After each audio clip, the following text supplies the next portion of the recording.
जी 119 part 3 start करते हैं। इंशाल्लाह ये आखिरी पार्ट होगा हमारे सेशन की क्लास का। इस ऐलान के साथ कि अगर मुझे कुछ और समझ में आई कि होना चाहिए एक्स्ट्रा, तो वो मैं आपको लाइब्रेरी में बच्चे बैठे होते हैं, बुला के कोई रिकॉर्डिंग करके भेज दूंगा। लेकिन फ़िलहाल मेरी तरफ से आखिरी क्लास होगी। मैंने मार्जिनल एब्जॉर्प्शन का सवाल तो लाजमी बोर्ड पे करना था, लेकिन बोर्ड की जो सूरत हाल है वो इस वक्त काफ़ी दगरगूं है। जी नहीं, वो बोर्ड पे नहीं हो सकता सवाल। ज़रा एक नज़र दिखा के वापस लेके आए जी जल्दी से। ये इस बोर्ड पे अब सवाल नहीं हो सकता, वापस ले आए। इसलिए अभी वापस ले आओ भाई। तो अब मैं ये दोनों सवाल जो रहते हैं इन्वेंट्री, इसका सीवीपी का सवाल तो वैसे ही मैंने इधर ही करना था, छोटू सा सवाल है। लेकिन चलें, ये तसल्ली है कि आपको मैंने सोल्यूशन भेजा मार्जिनल एब्जॉर्प्शन का, तो वो सवाल मैं आपको जस्ट डिस्कस ही कर देता हूँ, फिर सॉल्व करता हूँ यहाँ पे, कोशिश करता हूँ यहाँ पे जितना हो सका। तो रिवीजन के अंदर अगर हम देखें तो हमारे पास रह गया है अभी तक एक सीवीपी एनालिसिस की रिवीजन रहती है और दूसरा स्टैंडर्ड कॉस्टिंग और वेरिएंस एनालिसिस की। इसका कोई सवाल मैं नहीं करवा रहा, रिसेंट टाइम में आया नहीं था, इसलिए जितने सवाल थे वो हम ऑलमोस्ट सारे कर ही चुके हैं। तो आपने वो सवाल, आप कहाँ थे भाई, आप आगे आज हैं। इन्नमल आमालु बिल खवातीम, आमाल का दारोमदार खात्मे पर है, ये सोचकर भाई आज आगे कि चलो आखिरी क्लास है, दुआ में शरीक हो जाए। भाई अमल के बाद दुआ होती है, दुआ कोई अमल थोड़ा ही अलग से, खैर है अमल तो वैसे। चलें जी, तो स्टैंडर्ड कॉस्टिंग को ज़रा देख लें थोड़ा सा। ये तो रिवाइज भी कराना नहीं बनता, क्योंकि ये अभी किया है, तो रिवाइज उस चीज़ को किया जाता है जो थोड़ा सा पहले होती है। ठीक है, प्रोसेस कॉस्टिंग की अच्छी किस्मत थी, उसका सवाल आ गया। इसका सवाल होता तो वो भी कर लेते, ठीक है, लेकिन कोई नहीं, इस दफ़ा आ जाएगा सवाल इंशाल्लाह। और मिक्स यील्ड आ भी सकता है, ज़्यादा चांसेस हैं मिक्स यील्ड को आए हुए टाइम हो गया।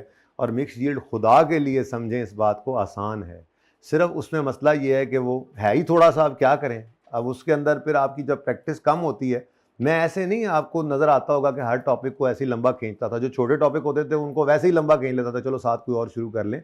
उसकी वजह ये होती है कि जब भी किसी टॉपिक को थोड़ा टाइम ज़्यादा गुजरता है तो आप उसमें थोड़ा कंफर्टेबल होना शुरू होते हैं। अब मैं क्या करूँ फिर, सीवीपी उसके अंदर मिक्स यील्ड के अंदर कुछ था ही नहीं इतना ज़्यादा, लेकिन आपने जितने सवाल हैं ना जो आपने किए या मैंने करवाए, जिनके सोल्यूशन है या जो आपने कर लिए, उन्हीं को आपने यार कम है तो दो दो बार कर लेना है। बस फॉर्मूला है, याद करना है, एक बार काबू में आ जाए तो उसका सवाल आए तो नॉर्मली आसान सवाल होता है। ठीक है, एनीवेज, स्टैंडर्ड कॉस्टिंग और वेरिएंस एनालिसिस एक इंपॉर्टेंट चैप्टर है, एक्सपेक्टेड है इस दफ़ा इसमें से 15 नंबर का सवाल भी। ठीक है, तो अगर proper standard card per unit given ना हो, यार प्रॉपर को छोड़ो, अगर चलो ठीक है, अगर बिल्कुल प्रॉपर आपकी मतलब का हो, जो कि होता नहीं है, कि आपको मटेरियल कॉस्ट भी मिले, लेबर कॉस्ट भी मिले जैसे आप चाहते हैं, कि स्टैंडर्ड क्वांटिटी, स्टैंडर्ड आवर्स भी गिवन हो, स्टैंडर्ड रेट्स भी गिवन हो, टोटल भी गिवन हो, फिर वेरिएबल अलग पड़े हों, फिक्स अलग पड़े हों, फिर तो ठीक है। लेकिन ऐसा कहाँ पे देगा आपको कार्ड, आपको तो उसने फिक्स वेरिएबल लाजमी अलग करवाने होते हैं। तो बहरहाल आप यूँ समझिए कि आपकी वर्किंग वन ये पक्की है कि आपने स्टैंडर्ड कार्ड सबसे पहले बना लेना है। फिर formula, write formulas of required variances and use given data in formulas to calculate variances. आपके दिमाग में लिखे हुए फार्मूलाज, आपने नहीं लिखने, अनलेस कि आपको बैकवर्ड अप्रोच वाले सवाल आ जाएं जिसमें वो वेरिएंस निकाल के दे दे और आपने रिवर्स वर्किंग करके कुछ निकालना।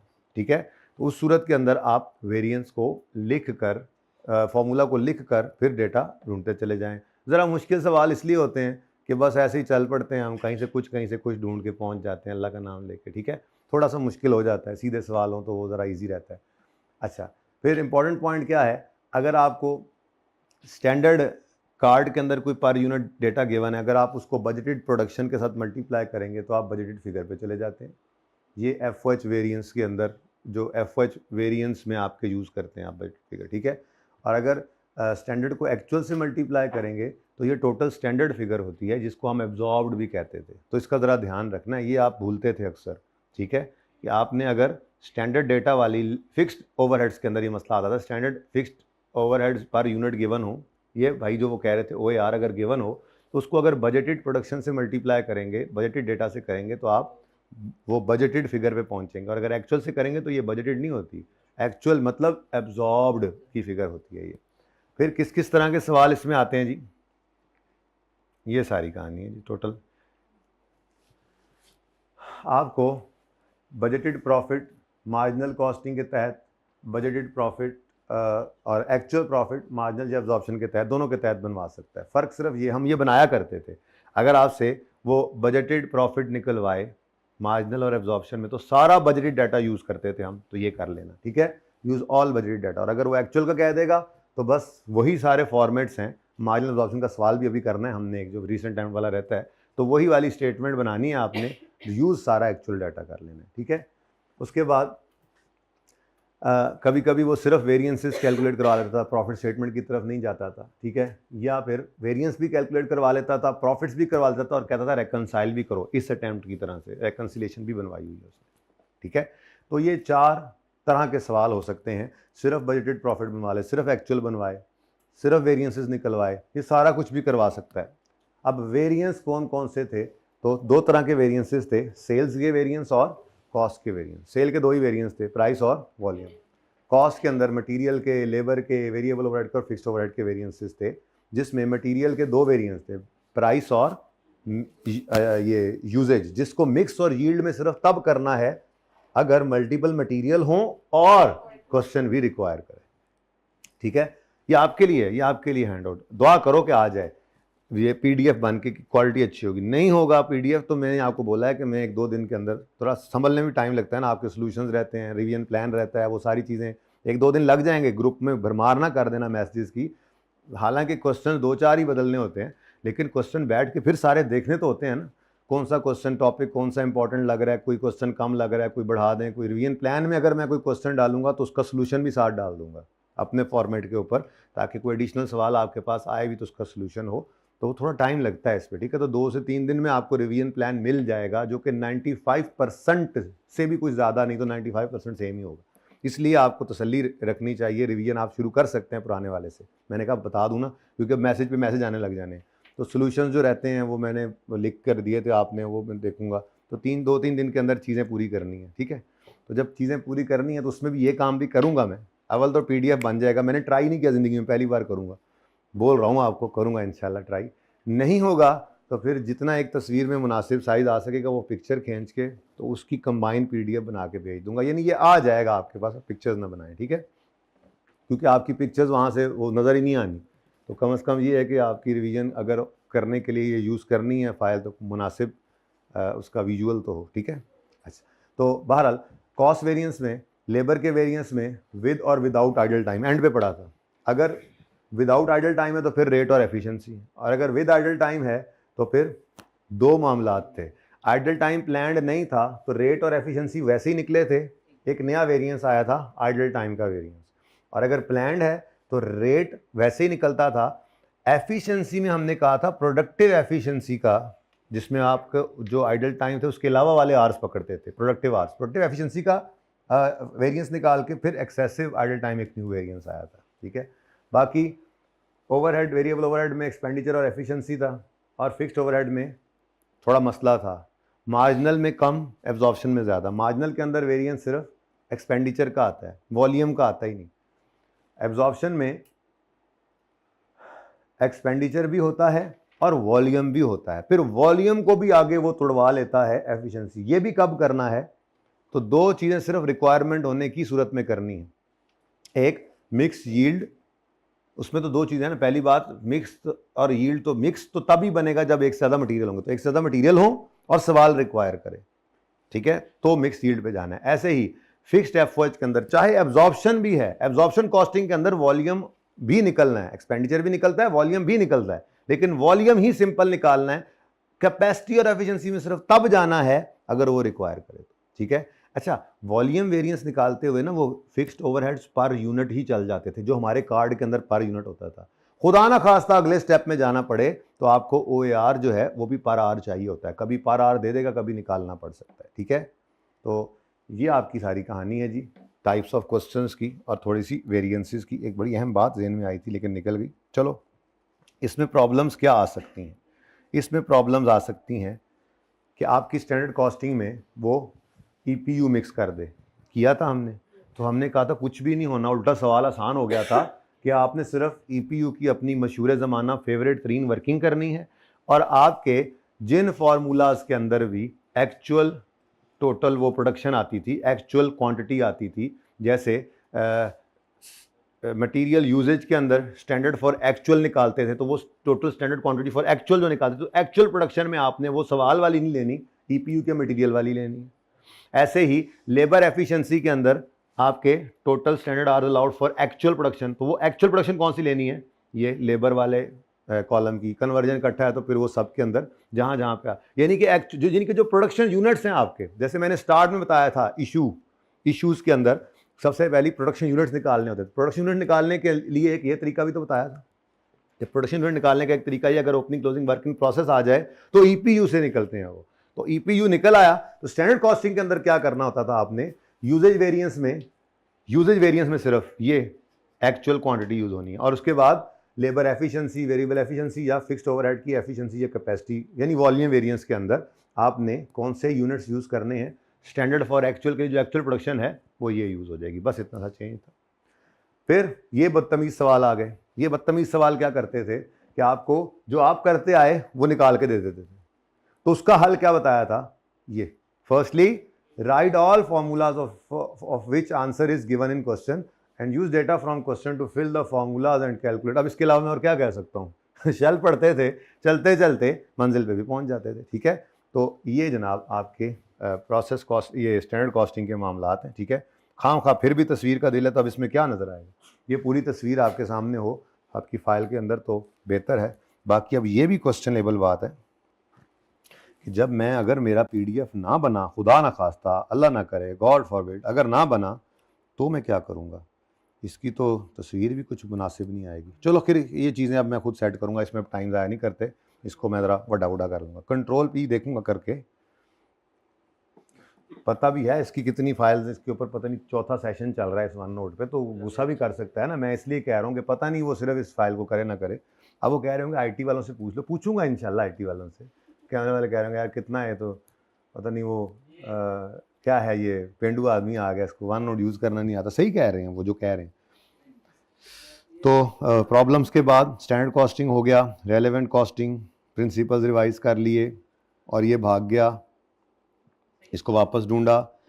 शॉर्ट टर्म डिसीजन मेकिंग, जी कॉपी पेस्ट किया हुआ नहीं, कुछ नए हैं जिनमें कॉपी पेस्ट से काम नहीं चला, वो नए लिखे थे, और जिनके अंदर मुझे एज इट इज़ मिल गया, जहाँ से मैं उठा सकता था वो उठाया था। जो संडे था आपकी क्लासेस से पहले वो इसी पर ही लगा था, लग जाता है, क्योंकि क्लास के अंदर हो सकता है मैंने एक कॉलम में बनाकर ये कॉन्टिन्यू शट डाउन समझा दिया और सवाल शुरू कर दी हूँ, तो यहाँ पे मुझे फिर थोड़ा सा उसका सुर्खी पाउडर करना पड़ता है, क्योंकि ये फ़ाइल आपकी रिवीजन की फ़ाइल है ना, तो इसमें मैक्सिमम पॉसिबल चीज़ें हैं। फिर कुछ एडिशंस इसके अंदर हैं जो एहतियातें होती हैं, जैसे ये चीज़ मैंने इसके साथ बता दी, तो जो थोड़ी बहुत एहतियातें हैं जो मेरे जहन में आई मैंने लिख दी। जो इसके अलावा हो माफ़ कर देना, आपको पता ही होगा, सवाल करते हुए चीज़ें सामने, टॉपिक पूरा जब चल रहा होता है तो वो चीज़ें सामने होती हैं। ठीक है, इन्वेंट्री मैनेजमेंट को हमने ऐसे ही बस गोली करा दी मैंने।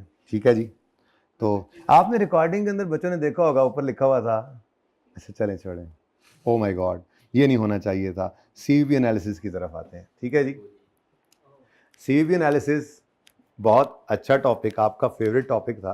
ठीक है, और इस टॉपिक में से सवाल बहुत आसान आया है रिसेंट अटेम्प्ट के अंदर, तो एक्सपेक्ट कीजिएगा कि थोड़ा सा टफ सवाल और मल्टी प्रोडक्ट की तरफ जाएगा। मल्टी प्रोडक्ट कैसा सवाल होगा, ये खान लिमिटेड जो आपका आखिरी सीवीपी में सवाल था, पिछली अटेम्प्ट में गालिबन आया था, इस तरह का सवाल आ सकता है।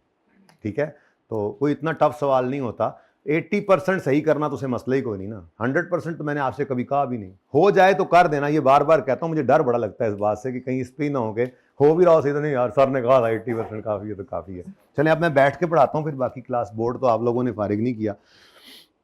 तो इस टॉपिक का पर्पज़ क्या होता था जी, प्लानिंग है। स्टार्ट ऑफ द पीरियड पे खड़े होकर, जब मैंने शुरू किया था ये टॉपिक, मैंने कहा था स्टार्ट ऑफ द पीरियड खड़े होकर हम ये डिसीजन ले रहे होते हैं कि कितने सेल यूनिट्स हम बनाएं, सेल प्राइस क्या डिटरमिन करें, सेल रेवेन्यू कितना हो, किस लिए, टू अचीव ब्रेक इवन या to achieve desired profit level. ठीक है, तो इसके लिए सबसे बड़ा मसला इस टॉपिक के अंदर क्या होता था, आइडेंटिफिकेशन ऑफ ये तीन चीज़ें थी ना, याद है, सेलिंग प्राइस पर यूनिट, पूरा टॉपिक यही। अच्छा पहले ही हमने ना ये नब्ज पकड़ ली थी इसकी स्टार्ट में, तो जब वो नब्ज पकड़ ली थी, आपको देखी लगनी, आप तो इंस्पेक्टर साहब हैं, कभी आते थे कभी नहीं आते थे, जो रेगुलर बच्चे आते थे उनका फेवरेट टॉपिक है ये, ठीक है। तो खैर इसमें हमने नब्ज ये पकड़ ली थी स्टार्ट में ही कि सीवीपी के सवालों के अंदर हमें ये 3 चीज़ें चाहिए, selling price per unit, variable cost per unit और टोटल फिक्स कॉस्ट। और तकरीबन 80% से भी ज़्यादा सवाल होते चले गए थे कि एंड पे जाके मसला आ गया था पर यूनिट का डेटा अवेलेबल नहीं हो रहा था। जब ऐसा नहीं था तो फिर हम कंट्रीब्यूशन पर यूनिट को छोड़कर सीएस रेशो की तरफ चले गए थे और ये पर यूनिट की बजाय फिर टोटल्स को यूज़ करने लग गए थे, ठीक है। तो कुछ बच्चों ने कहा कुछ सवालों के अंदर कि सर ये सवाल तो ऐसे भी हो सकता है, आप तो इसको भी पर यूनिट से करा रहे हैं, टोटल से हो सकता है जब टोटल वाले कराए। तो मैंने कहा भाई मेरी कोशिश यही होती है कि टोटल की तरफ ना जाएं, अगर पर यूनिट डेटा मिल रहा हो इसके अंदर आसानी रहती है, जब फंस जाते हैं तो फिर दूसरा तरीका भी सिखाया हुआ था, ठीक है।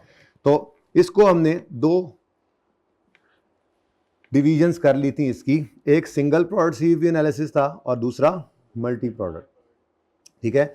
सिंगल प्रोडक्ट सीवीपी एनालिसिस को हमने असल में सीखा था, मल्टी प्रोडक्ट में तो फिर उसी का ही काम चला लिया था।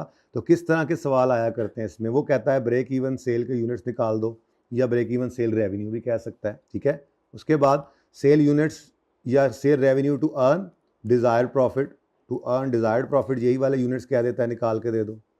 मार्जिन ऑफ सेफ्टी यूनिट्स में या उसकी रेशो निकलवा सकता है, निकलवाया करता था, इस अटैम्प्ट में यही किया है इसने, ठीक है। और sale price to earn desired profit. अब इसके फार्मूलाज नीचे लिख दिए हैं मैंने, आपके पास लिखे हुए भी मौजूद हैं, 12 इस फाइल में भी आ ही जाएंगे। तो ब्रेक इवन यूनिट्स में निकालने का ज़रा थोड़ा सा दिमाग को ज़रा रवां करें ना, क्योंकि मैंने 2 सवाल कराने हैं सीवीपी के। अच्छा टाइम ज़्यादा लग जाए तो कोई बात नहीं, टाइम है आराम सुकून से, अभी ये तो नहीं कि पूरा सा 119 लेक्चर्स में 2 पार्ट्स तक हम सुकून से चले और एंड पे आके हम स्पीड पकड़ लें बिल्कुल आखिरी मोमेंट पे, बिल्कुल ऐसा नहीं होने वाला। सुकून से बैठें, आराम से बैठें, ठीक है। मेरी इसके बाद FAR1 है, उनका भी प्लान तो यही है कि आज फ्री करना है, लेकिन वो नहीं होंगे तो उन्हें कल बुला लूँगा, उनके पास तो गुंजाइश नहीं होगा ऐसे। क्या उन्होंने कहा था हम रात तक बैठे रहेंगे, सारी जान छड़ देना, तो हो सकता है वो हो जाए, लेकिन वो मसला ये कि वो बाद में आना है ना उन्होंने, तो पहले जो हैं उनको आराम सुकून से करें, कोई जल्दी नहीं करनी, ठीक है। मैंने छोटा सा एक सवाल कराना है सीवीपी का, पहले रिवीजन के लिए फार्मूलाज याद आ जाए, फिर रिसेंट अटेम्प्ट का सवाल तो है ही बहुत आसान, वो भी ऐसे ही समझो रिवीजन ही होगा, लेकिन उस सवाल में पूरी रिवीजन नहीं होनी, इसलिए एक छोटा सा सवाल पहले करेंगे, 10 मिनट नहीं लगने, फिर 10 मिनट में ही रिसेंट अटेम्प्ट का सवाल हो जाएगा, फिर उसके बाद बस मार्जिनल एब्जॉर्प्शन का सवाल है और हमें, ठीक है। अच्छा तो फॉर्मूलाज क्या थे, ज़रा दोबारा कोशिश करो। हमने ब्रेक इवन यूनिट में निकाला तो टोटल फिक्स कॉस्ट को डिवाइड करते थे कंट्रीब्यूशन पर यूनिट से, ठीक है। और अगर इंसान बन के बैठ जाओ, मैंने तुम्हें मारना भी है और भगाना भी है, ठीक है ना, लेकिन आखिरी दिन अब मैं नहीं चाह रहा ये, वैसे ही मेरा दिल बुझा बुझा सा है, तुम्हारी जुदाई में से शाख गुजर रही है बड़ी। अच्छा विचों में खुश हूँ ऐसी कोई बात नहीं है, लेकिन इस बात पे खुश हूँ कि चलें गुजारा हो गया हमारा सेशन का, गुजारा अब आप भी कर लोगे गुजारा, तो फिर हम तो गुजारा ही कर सकते थे, फिर अल्लाह से मांगना, रमज़ान का महीना पेपरों में होए होए होए, तो अल्लाह से मांगी जाना, दुआएं किए जाना, फैसले तो अल्लाह बदल देते हैं, हुए भी वहाँ पर जो हुए हों, ठीक है, अल्लाह के पास तो है ना कुदरत, तो बस गुजारा हम कर सकते थे, वो हो गया।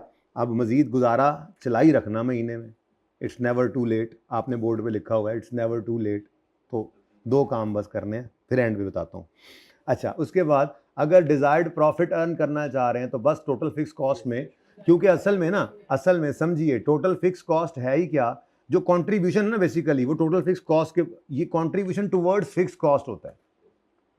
कंट्रीब्यूशन का मतलब ही क्या है, कंट्रीब्यूशन टुवर्ड्स फिक्स कॉस्ट, यानी जब आपकी फिक्स कॉस्ट कंट्रीब्यूशन कवर कर लेता है तो आप नो प्रॉफिट नो लॉस पे आ जाते, उससे ऊपर जो जाएंगे तो आपको प्रॉफिट मिलेगा, तो डिजायर्ड प्रॉफिट ऐड कर देंगे अगर आप ऊपर जो है वो टोटल फिक्स कॉस्ट में, तो आप डिजायर्ड प्रॉफिट वाले यूनिट्स पर पहुंच जाएंगे। और अगर आप कंट्रीब्यूशन कैसे निकलता है जी, sale price per unit less variable cost per unit, ठीक है। अगर आप सेल रेवेन्यू निकालना चाहें तो ठीक है, आपका ये काम चल सकता है कि आपने कंट्रीब्यूशन ये ब्रेक में यूनिट्स निकाले हुए हैं तो उसको सेल प्राइस पर यूनिट से मल्टीप्लाई कर दें तो काम चल जाता है, लेकिन मैंने आपको वो काम नहीं करने दिया था, मैंने कहा था बस जब टोटल सेल रेवेन्यू की बात करें तो आप CS रेशो को यूज़ करें, तो वही फार्मूला है टोटल फिक्स कॉस्ट, लेकिन डिवाइड कर देंगे CS रेशो से, और सेल रेवेन्यू की बात आए तो प्लस कर देंगे डिजायर्ड प्रॉफिट को। CS रेशो का मतलब क्या है, contribution to sale, contribution margin ratio भी कहते हैं, CM रेशो भी इसको कहते हैं, ठीक है। तो कंट्रीब्यूशन कैसे निकलता है, सेल लेस वेरिएबल कॉस्ट, तो कंट्रीब्यूशन ओवर सेल, ठीक है जी। उसके बाद हाँ, ये पर यूनिट में भी निकाल सकते हैं, ये लिखा हुआ मैंने, ये आप टोटल में भी निकाल सकते हैं। Answer would be same because this is ratio, this is percentage. Per unit पे भी वही होनी है, टोटल पे भी वही होनी है। इसीलिए तो जब पर यूनिट का डेटा नहीं होता था तो हम CS रेशियो पे जाते थे मजबूरी में, क्योंकि CS रेशियो तो निकल सकती है ना टोटल से डेटा गिवन हो, तो उसको यूज करके हम चला लेते थे। फिर ये एक मामला था, अगर आपको याद हो तो एक स्पेशल केस बना था कि CS रेशो अगर नेट ऑफ कमीशन वो कह दे ना, वो CM रेशो सवालों में देता था और कहता था ये नेट ऑफ कमीशन है। अब मैं वहाँ पे चला जाता हूँ, एक दफ़ा एक नज़र डालनी है ना, छोटी सी नज़र ही डालनी है ना। मैं CVP के टॉपिक में जाता हूँ ज़रा, आपका फेवरेट टॉपिक।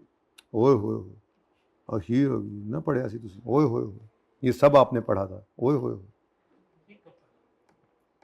ये जनाब मैं इसकी बात कर रहा हूँ कि अगर वो सवाल में आपको कहे कि मैंने CM रेशो जो दी है, ठीक है, मैंने जो CM रेशो दी है ये टोटल है, यानी कि ग्रॉस सेल की बेस पर है, वो खुद बता दिया करता था। तो फिर आपने वेरिएबल कॉस्ट में कमीशन डालना है और ग्रॉस सेल प्राइस लेनी है CM रेशो निकालते हुए। लेकिन वो ये बदतमीज़ी करता था कि वो हमेशा कहता था CM रेशो, क्योंकि यही तो मसले वाली बात होती है, जिसमें बच्चा गलती क्या कर सकता है कि वेरिएबल कॉस्ट के अंदर कमीशन को ले ले। हालांकि वो कह रहा है कि मैंने नेट सेलिंग प्राइस ली है और इस वजह से नेट सेलिंग प्राइस जब ली है तो जब डिस्काउंट ये कमीशन ऊपर ही माइनस कर दिया तो दोबारा यहाँ पे ऐड नहीं करना, तो इन दोनों को लेकर जो मैंने CM रेशो निकाली है वो ये है। तो फिर जब आप उसको वर्क बैक करते होते थे तो मैंने आपको कहा था आपने यहाँ पर नेट सेलिंग प्राइस लेनी है, या अगर निकाल रहे हैं सेलिंग प्राइस तो वो नेट सेलिंग प्राइस निकलेगी, और यहाँ पर यूज़ क्या करेंगे, वो वेरिएबल कॉस्ट जिसके अंदर कमीशन ना हो। छोटा टॉपिक नहीं था, बड़ा टॉपिक था। वो तो उस वक्त कोई तेज़ी कोई कुछ आराम सुकून से करते रहे, हम सेशन का दरमियान था, जज्बात भी सही बने हुए थे, CMA ख़त्म करना है उस वक्त तो शौक से पढ़ रहे थे, ठीक है। तो बहुत सारी चीज़ें थी उसके अंदर। 10-12 दिन तो लग गए होंगे मेरे ख्याल में, 13 दिन, हमें कितने दिन लग गए थे हमें इस पर? 13-14 दिन। तो आपका तो बेटा हफ्ता ही लगना था, आप आए हफ्ते थे, ठीक है। फिर आपने फजूल बात की है, आखिरी दिन आप आके दिमाग खराब। इतनी सुकून में क्लास चल रही थी, 2 दिन से हम रिवीजन का, तीसरा दिन है आज हमारा रिवीजन, कोई मसला नहीं हुआ पूरी क्लास में। अच्छा जी, चलें, तो ये स्पेशल केस था जो मैंने यहाँ पर आपकी रिवीजन के अंदर भी बात की। वो कितने गया रिवीजन वाला, ये रहा नहीं, यहाँ पे, ठीक है।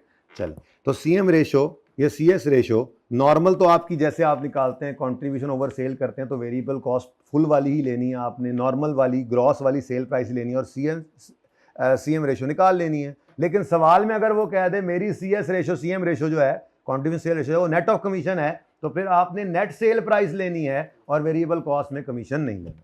कि मैंने कोशिश की है सारी चीज़ें इसके ऊपर आएँ जो जहाँ जहाँ थी, ठीक है ना, इसलिए ये मिल जाएगी आपको फाइल, इसीलिए ये फाइल देना चाह रहा हूँ आपको, अल्लाह करे पहुँच जाए। Sale price per unit to earn desired profit का फॉर्मूला हमने कहा था, सारी कॉस्ट को पकड़ो, उसमें डिजायर्ड प्रॉफिट ऐड करो, टोटल सेल रेवेन्यू निकल आएगा, यूनिट से डिवाइड करके पर यूनिट सेलिंग प्राइस आ जाएगी। ये रिक्वायरमेंट्स उसकी जो होती है उस हिसाब से है। मार्जिन ऑफ सेफ्टी यूनिट्स में निकालना है तो budgeted sale minus break even sale, और अगर इसी को रेशो में निकालना है तो डिवाइड कर दो इसी डिफरेंस को बजटेड सेल के साथ, ठीक है।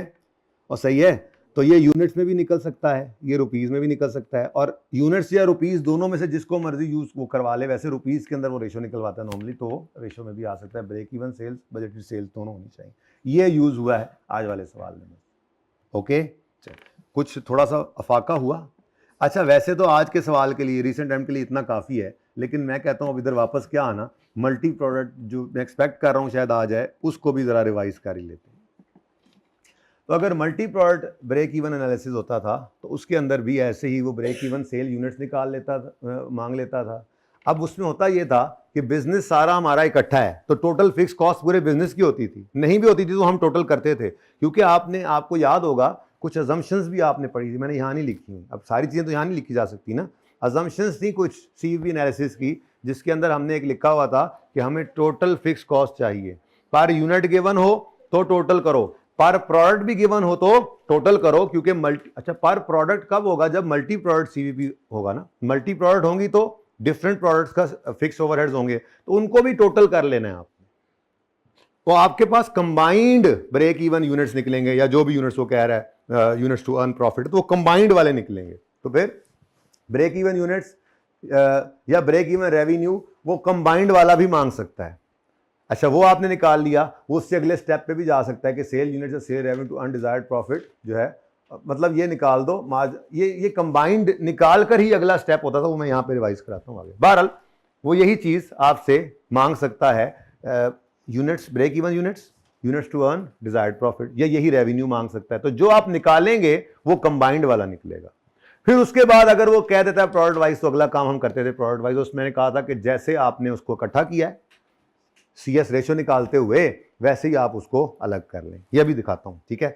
अब firstly combined will be done, go for product wise only if required. तो जब रिक्वायर्ड होता था तो हम प्रोडक्ट वाइज पे जाते थे, ठीक है। अब इसमें करते क्या थे, अगर वो सेल यूनिट्स का कह रहा है, मल्टीपल प्रोडक्ट्स के सेल यूनिट्स निकाल दो to earn to break even, तो है फॉर्मूला तो वही है, टोटल फिक्स कॉस्ट पूरे बिजनेस की। अगर वो पर प्रोडक्ट थी भी तो हमने क्या कर लिया, टोटल। अब ये 15 मिनट में नहीं रिवाइज होना, ये आपको वो सारे सवाल करने पड़ेंगे जो आपने उस वक्त किए थे, जो इतना अच्छा तैयार था, आज लग रहा है ना थोड़ा भूला भूला सा। तो उसकी जरूरत किस चीज़ की है, मैंने जो सवाल, असल में ना वो सवाल है ही छोटा सा रिसेंट टाइम वाला, इसलिए तो एक और सवाल लेकर आया हूँ कि चलो 2 कर लेंगे, ठीक है। लेकिन आपके जो लेवल आपका जो है ना वो और है, वो वही सवालों का है जो आपने किए थे, तो वो उसी तरह से रिवीजन प्लान वाले सवाल करोगे, एक सिटिंग में करोगे, तो ये वही टॉपिक है जो आपको बहुत पसंद था, अभी भी पसंद ही होगा इंशाल्लाह। खैर चलें, तो फॉर्मूला क्या है, टोटल फिक्स कॉस्ट ओवर, अब यूनिट्स निकालने हैं तो कंट्रीब्यूशन पर यूनिट। लेकिन अब मसला यह है कि ये प्रोडक्ट एक से ज्यादा है तो फिर वेटेड एवरेज कंट्रीब्यूशन चाहिए बस। तो फॉर्मूला तो वही है टोटल। चलो तरतीब से चलते हैं, क्या करेंगे अगर मल्टीपल प्रोडक्ट आ जाएंगी तो पहले हमने क्या कर लेना है, contribution per unit each product का निकाल लेना है। वो कैसे निकलेगा, sale price less variable cost, per unit निकल आया, दोनों का अलग अलग है, फिर इसको क्या कर लें, वेटेड एवरेज कर लें। तो calculate average contribution per unit using sale quantity और sale quantity ratio. Quantity given है तो वो यूज कर लो, रेशियो गिवन है तो वो, एक बात तो एक ही होती है, ठीक है। तो हमने एक एग्जांपल बनाई थी, ये वही एग्जांपल है गालिबन, ठीक है। तो 20 रुपए कंट्रीब्यूशन एक्स का है और एक्स का वेट कितना है, 1 यूनिट। अच्छा, और वाई का कंट्रीब्यूशन 24 है, इसका वेट कितना है, 2। यूं समझ लें कि टोटल 3 यूनिट्स बेचे, वेट्स ले लो या टोटल क्वांटिटी ले लो, ठीक है। तो मैं जरा एग्जांपल आसान कर लेता हूं। अब आपने 20 का कंट्रीब्यूशन 1 से मल्टीप्लाई किया, 24 का 2 से किया, 1 + 2 किया, तो आपका 22.67 क्या आया, weighted average contribution. Average contribution per unit है, ये कंट्रीब्यूशन पर यूनिट है, CS रेशियो नहीं है। अब आपने टोटल जो कंबाइंड फिक्स कॉस्ट थी उसको पकड़ना है, कंबाइंड फिक्स कॉस्ट को पकड़ना है और उसको डिवाइड करना है एवरेज कंट्रीब्यूशन से। तो आपके पास क्या आ जाएंगे, कंबाइंड यूनिट्स एक्स और वाई, ऊपर एक्स और वाई के, ठीक है। और अगर आपने इसको रुपीस में निकालना हो तो बस आपने टोटल फिक्स कॉस्ट प्लस ये प्रॉफिट अगर ऐड करना हो तो ऐड कर दो, रुपीस वाला इधर पर है, ठीक है। प्रॉफिट ऐड करके ये यूनिट्स निकालोगे तो जो यूनिट्स आएंगे वो आपके टू अर्न डिजायर्ड प्रॉफिट होंगे, लेकिन होंगे कौन से, कंबाइंड। अब चूंकि ये कंबाइंड है तो यहां से आगे ना जाना अगर सवाल ने नहीं कहा, लेकिन एक सवाल कह दिया करता है अक्सर कि प्रोडक्ट वाइज निकाल के दो, तो उसके लिए फिर जैसे इकट्ठा किया था वैसे ही तोड़ लें। तो अगला स्टेप ये होता था कि प्रोडक्ट वाइज अगर सेल निकालनी है इफ़ रिक्वायर्ड, तो फिर ये जो यूनिट्स निकले हैं इनको ए और बी में कैसे बांटोगे, इन यूनिट्स को पकड़ोगे और ये आपकी रेशियो है 1 + 2 = 3, 1 + 2 = तो 1/3 और 2/3। ये गलती बच्चे इधर आके करते हैं कि यहां पर भी यही क्वांटिटी यूज कर लेते हैं जबकि क्वांटिटी नहीं होती, ठीक है। भाई एसी तंग कर रहा है, अच्छा एसी वैसे कर दें यार जरा थोड़ा सा, 23-24 पे ठंड महसूस हो रही है बच्चों। पानी पिलाऊं आपको, नहीं कोई बात नहीं, बाहर किसी के पास है बोतल करीब। अच्छा जी आगे, अब सोचें ज़रा, तब तक जब तक मैं पानी पिला रहा हूँ भाई को, ज़रा सोचें अगर यही रेवेन्यू वाला चक्कर आ जाए तो CS रेशियो के साथ क्या होगा, किया हुआ है आप लोगों ने ये सब, ठीक है। तो अगर वो कह देता है आपसे सेल्स रेवेन्यू निकालो, तो सेल्स रेवेन्यू के लिए हमारा फॉर्मूला है total fix cost over CM ratio. लेकिन मसला यहाँ पे फिर वही आएगा कि यहाँ पर कंट्रीब्यूशन रेशियो, मार्जिन रेशियो जो है वो एक नहीं 2 प्रोडक्ट्स की होगी। अब देखो वही काम है, पहला स्टेप सेम होता था, ठीक है, कि calculate CM ratio per unit, और अगर पर यूनिट ना निकल सके तो टोटल भी चल जाएगा, ठीक है। अब ये जब निकल आया तो ये तो प्रोडक्ट वाइज है, क्योंकि इसलिए ना यहाँ पर पर यूनिट और टोटल दोनों क्यों चल जाते हैं, ये रेशियो है, ये परसेंटेज है। तो परसेंटेज पर यूनिट के हिसाब से भी सेलिंग प्राइस अगर 1 यूनिट की और कंट्रीब्यूशन 1 यूनिट का, तो वही 10 का भी वही होगा, 100 का भी वही होगा। ठीक है, तो आपने पहला स्टेप वही करना है, कंट्रीब्यूशन पर यूनिट निकाल लेना है। ठीक है, या कंट्रीब्यूशन टोटल में निकलेगा पर होगा वो प्रोडक्ट वाइज। अब इसको आपने एवरेज करना है, लेकिन अब कंट्रीब्यूशन को एवरेज नहीं करना, कंट्रीब्यूशन मार्जिन रेशियो को एवरेज करना है।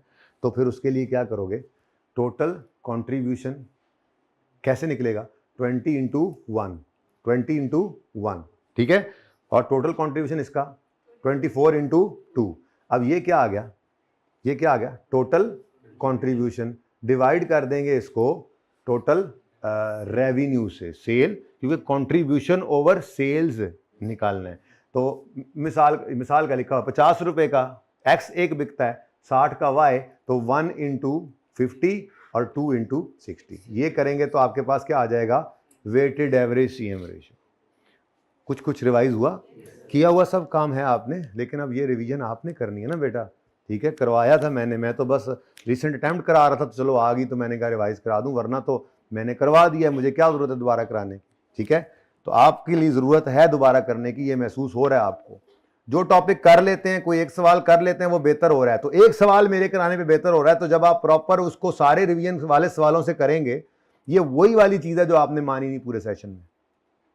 क्योंकि किसी और वीकेंड पे पिछले को टॉपिक करते आ रहे होते, तो ये भी किसी एक वीकेंड पे हो गया होता ना, तो फिर ऐसा मसला ना आता। लेकिन कोई बात नहीं, अभी भी कुछ नहीं गया, अब शुरू करो, अब रिवीजन करो। रिवीजन प्लान वाले सवाल एक सीटिंग में करने हैं। ठीक है, 13-14 घंटे निकालोगे तो ये सब होगा, ये सब तब होगा। 2 हैं, 3 हैं, 4 हैं, पेपर सारे पास होंगे, 13-14 घंटे निकालने हैं आपने बस।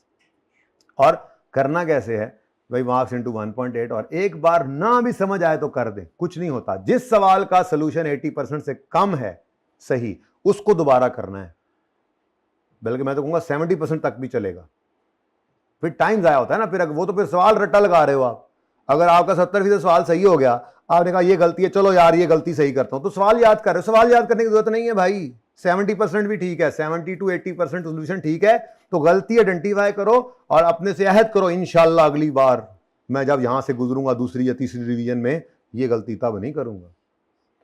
तो तब इंशाल्लाह या तो वो नहीं होगी या कम हो जाएगी। ठीक है, दिन याद होंगे इस तरह से जैसे मैं कह रहा हूं, जैसे मैं कह रहा हूं नहीं याद होंगे, क्योंकि आपने सवाल एक बार किया बगैर सोल्यूशन देखे, और फिर उसका सोल्यूशन देखा, गलती आइडेंटिफाई की और आगे चले गए। याद कब होगा, जब उस सवाल को दोबारा करेंगे, नहीं करना दोबारा, आगे चले। अगली रिवीजन में फिर देखिएगा आपको याद होगा तो मेरा नाम बदल देना, वो गलती उम्मीद है दोबारा करेंगे आप या कुछ कम करेंगे। उससे आपको अंदाजा होगा कि पर्चे में भी इतना सवाल मेरा सही होना है, बाकी गलती हो ही जाती है। एक गलती पूरी होगी तो दूसरी निकल आएगी। तो कोई बात नहीं, ऐसे ही करना है। ठीक है ना, चलें यार, बातें बहुत हो गई। जब सेल्स रेवेन्यू, ठीक है, आ जाना फिर वापस, हमने आपका केक भी तो काटना है आपका। जी, एवरेज सीएम रेशियो आ गई। उसके बाद ब्रेक इवन सेल्स रेवेन्यू निकालना, total fix cost over average CM ratio, ये आ गया आपका ब्रेक इवन सेल रेवेन्यू। और अगर प्रॉफिट ऐड कर दोगे तो फिर इसी के अंदर डिजायर्ड प्रॉफिट वाला सेल रेवेन्यू आ जाएगा। लेकिन ये टोटल है, आगे तब जाना है जब रिक्वायर करे। और अब जब प्रोडक्ट वाइज करना है, तो अब देखो यहां पे यूनिट्स पड़े हैं या सेल्स रेवेन्यू पड़ा है। हाँ, बस ये गलती बच्चे करते हैं, 95% बच्चे ये गलती करते हैं। जब उसको प्रोडक्ट वाइज करने लगते हैं तो फिर यूनिट्स को पकड़ लेते हैं। खुदा के बंदो, यूनिट्स की बेस पे तो चले ही नहीं है, यहाँ पे सेल्स रेवेन्यू की बेस। सेल्स रेवेन्यू और यूनिट्स की रेशो सेम तो नहीं होती। जैसे रेशो तो थी 1:2, ठीक है, तो इसका मतलब तो ये है कि यहां पर 50 और 100 होना चाहिए था, लेकिन क्या रेवेन्यू 50 और 100 आ रहा है? नहीं, ये 60, ये 50 आ रहा है और ये 120 हो गया, तो फिर वेट बदल गया ना। तो इसलिए जब आपने इसको प्रोडक्ट वाइज करना है तो ये देखो, ये 50 और 120 कितना बनता है? 170 है ना। ये आपका ब्रेक डाउन करने के लिए ये रेशियो है, 50 ओवर 170 और 120 ओवर 170। ये देखो किसको तोड़ा, जिसको जोड़ा था, टोटल शेयर रेवेन्यू। तो आपने टोटल शेयर रेवेन्यू निकालना है पूरे बिजनेस का, और अगर प्रोडक्ट वाइज कहे तो उसको मल्टी प्रोडक्ट के अंदर। ठीक है, तो ये मल्टी प्रोडक्ट मेरे हिसाब से इंपॉर्टेंट है। ठीक है, अब इसके सवाल आपके अपने ही हैं जो आपके हैं। ठीक है, मार्जिन ऑफ सेफ्टी बता दिया। ठीक है जी, चलें। तो ये अब देखें ना, अब यहाँ से क्या तस्वीर आनी है, तो ये इंशाल्लाह आपके पास आएगा। उम्मीद बड़ी आ जाएगा। एक बार खत्म हो जाए ना, मैं ये कहता हूँ जरा खत्म हो जाए, पता लग जाए कोई चीज़ ऐड नहीं हुई, कोई लेस नहीं हुई, फिर मेरे पास फाइनल वर्जन आ जाएगा, तो आज रात को या कल बैठकर फिर जब होश में आऊँगा, क्योंकि आपके बाद तो अभी FAR 1 ने आ जाना है, पता नहीं वो कब तक चलते हैं, तो फिर जब होश आएगा तो फिर एक दो दिन में तो ये भेज दूंगा, ठीक है। अच्छा जी, अब आ जाएं ज़रा इस क्वेश्चन पे, ये जो आपके हैंडआउट में था, पहले दिन दिया था ये। अब ये ना कहना ये सवाल तो है ही नहीं हमारे पास।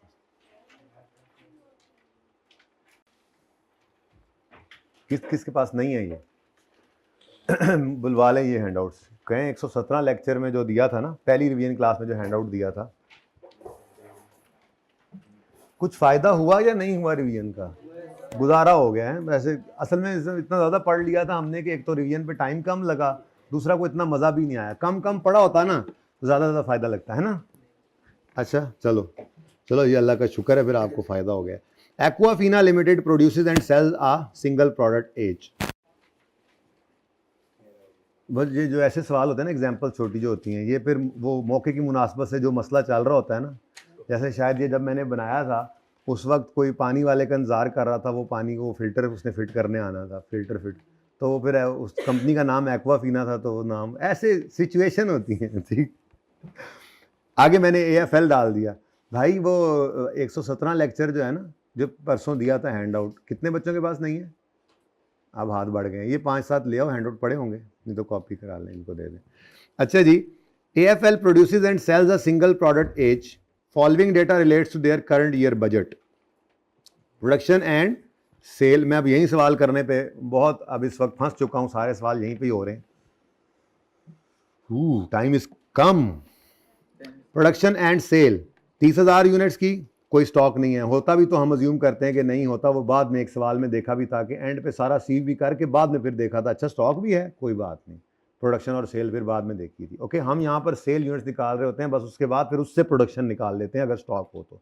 ये किया था हमने, क्योंकि हमारी अजम्पशंस में एक अजम्पशन ये भी थी कि कंपनी कोई फिनिश गुड्स का स्टॉक मेंटेन नहीं करती, एक्चुअली कर भी रही है, तो अजम्पशन ये लेकर पूरा सीव भी किया था हमने उस सवाल में भी, और ऐसे ही करना है, ठीक है।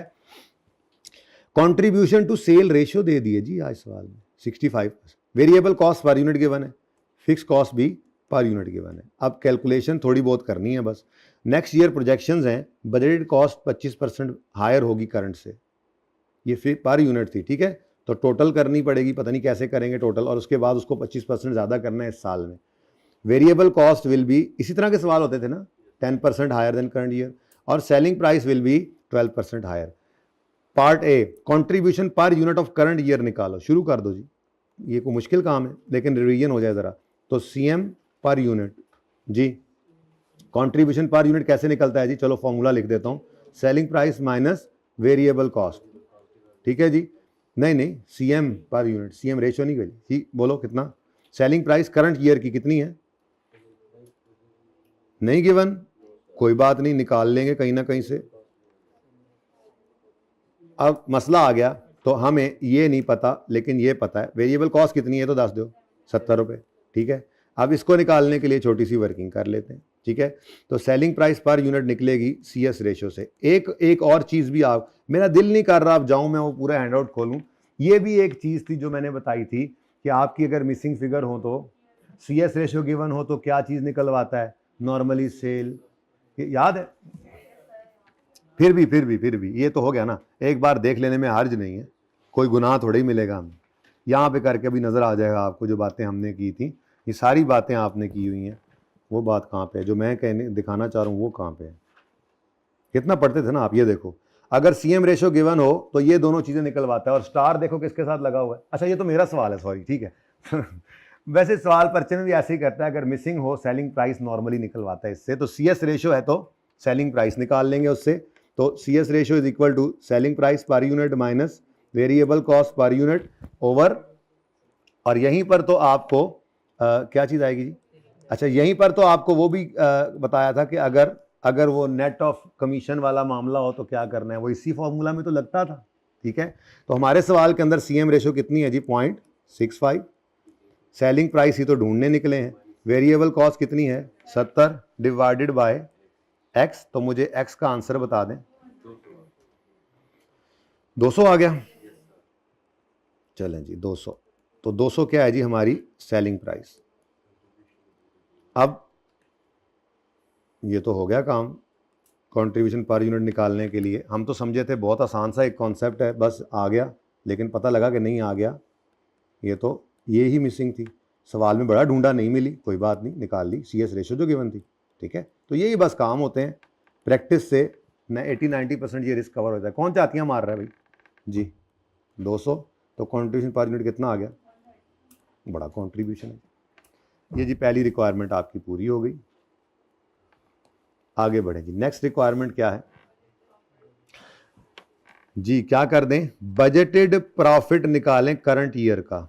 Budgeted total profit, budgeted total profit होता है, पर यूनिट तो नहीं ना होता, बजट तो टोटल का ही होता है। बहरहाल बजटेड टोटल प्रॉफिट कर लें सीधा, मेरी एग्जांपल है, मैं जो सोच के लिखा, budgeted total profit current period का। जल्दी करें, कुछ भी नहीं कर रहे, बस जो फॉर्मूलाज पढ़ाए थे ना वो थोड़े से रिवाइज कर रहा हूं जरा। चलो अब आ ही गए हैं तो थोड़ा बहुत रिवाइज हो ही जाए। ऑफ करंट पीरियड, आपने बोर्ड भर के एक और मेहरबानी भी मेरे पे कर दी ना, मैं बैठ के कराई जा रहा हूं। ऑफ करंट पीरियड, लेकिन ये तो मैंने इधर ही करने थे सवाल, वो मेरा दिल था मार्जिनल ऑप्शन वाला सवाल वहां करते। चलो खैर जी, बजटेड, अब बजटेड है तो बजटेड सब कुछ, बजटेड सेल्स, बजटेड कॉस्ट, सब बजटेड। ठीक है, तो बजटेड टोटल सेल रेवेन्यू।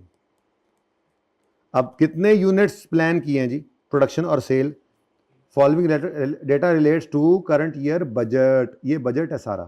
ठीक है, तो कितना बजटेड प्रोडक्शन का या सेल का, तो 30,000 यूनिट्स हैं और ₹200 अभी अभी हमने निकाला है वर्किंग नंबर 1 में, ऐसा ही है जी। तो रुपीज इन थाउजेंड्स कर लो, 6,000। उसके बाद लेस कर दें बजटेड टोटल वेरिएबल कॉस्ट। आप ये ना इसमें कर लें, सीवी एनालिसिस में कौन से वाला मार्जिनल या एब्जॉर्प्शन कौन सा यूज करते थे। अच्छा ज़रा ओपन हो गया है, अजम्पशंस भी दिखाता रहूँ आपको, किसी चीज़ से मुकर ना जाएं आप। और चलो अब 3 अजम्पशंस थी, 4 वो भी देख ही ली हमने। क्या, मार्जिनल कॉस्टिंग प्रिंसिपल्स को यूज़ करना है सीपी एनालिसिस में। तो प्रॉफिट स्टेटमेंट बनाएंगे तो कौन सी वाली, मार्जिनल वाले, जिसमें आपने वेरिएबल कॉस्ट को माइनस करके कंट्रीब्यूशन निकालना है। कोई नई चीज़ नहीं है, बस आपको भूला हुआ था, मुझे भी भूला हुआ था, मैंने देख कर ही रिवाइज किया। देखो तो आपको भी भूला हुआ तो कोई मसला नहीं, हम एक जैसे ही हैं। हम भी, मैं भी रिवाइज करता हूँ तो मुझे याद आ जाता है, जैसे आप भी रिवाइज कर रहे हो आपको भी याद आ जाएगा। ठीक है, ओके, बी कॉन्फिडेंट जी। तो बजटेड टोटल वेरिएबल कॉस्ट जी बच्चों 30,000 इंटू ₹70, क्योंकि प्रोडक्शन और सेल सेम है ना, बोलो। अब इन दोनों का डिफरेंस क्या हुआ करता है, और बोलो, हम बोलो, हाँ कंट्रीब्यूशन। ठीक है, हाथ खड़ा करें जिनके पास ये नोट्स नहीं थे, छोटी सी सवाल ही थी वैसे तो, लेकिन चलो जी। 3900 का आपके पास आ गया बजटेड कंट्रीब्यूशन। हर चीज़ यहाँ बजटेड है, बजटेड कंट्रीब्यूशन। इसमें आपने लेस कर देनी होती है total budgeted total fix cost, budgeted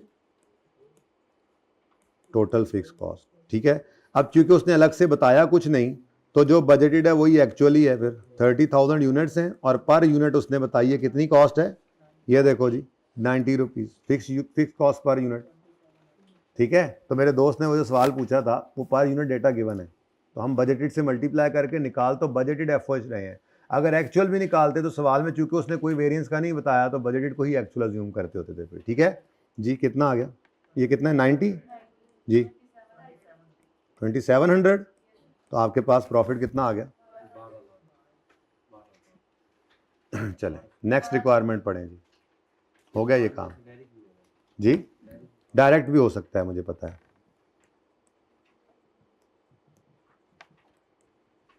एक यूनिट का प्रॉफिट निकाल लें, लेकिन मैंने क्या कहा है बजट, मैंने सॉरी यार, बेसिकली मैं ये कहना चाह रहा था, हाँ ये हो सकता है कि यहाँ से शुरू कर लें। मैं असल में ये कहना चाह रहा था कि मैंने यहाँ पर ये कहना था कि प्रॉफिट स्टेटमेंट बनाओ, असल मैंने कहा था प्रॉफिट से निकालो नहीं, प्रॉफिट स्टेटमेंट बनाओ, मैंने पूरी प्रॉफिट स्टेटमेंट बनाई। नेक्स्ट, हाँ जी, ब्रेक इवन सेल वॉल्यूम निकाल दो इसी करंट ईयर का, जल्दी करो जल्दी करो, कुछ भी नहीं कर रहे, सिर्फ फॉर्मूलाज।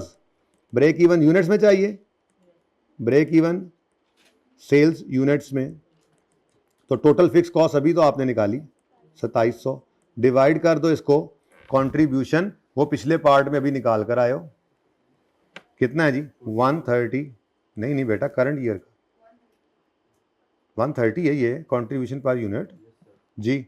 तो आंसर क्या आ गया 20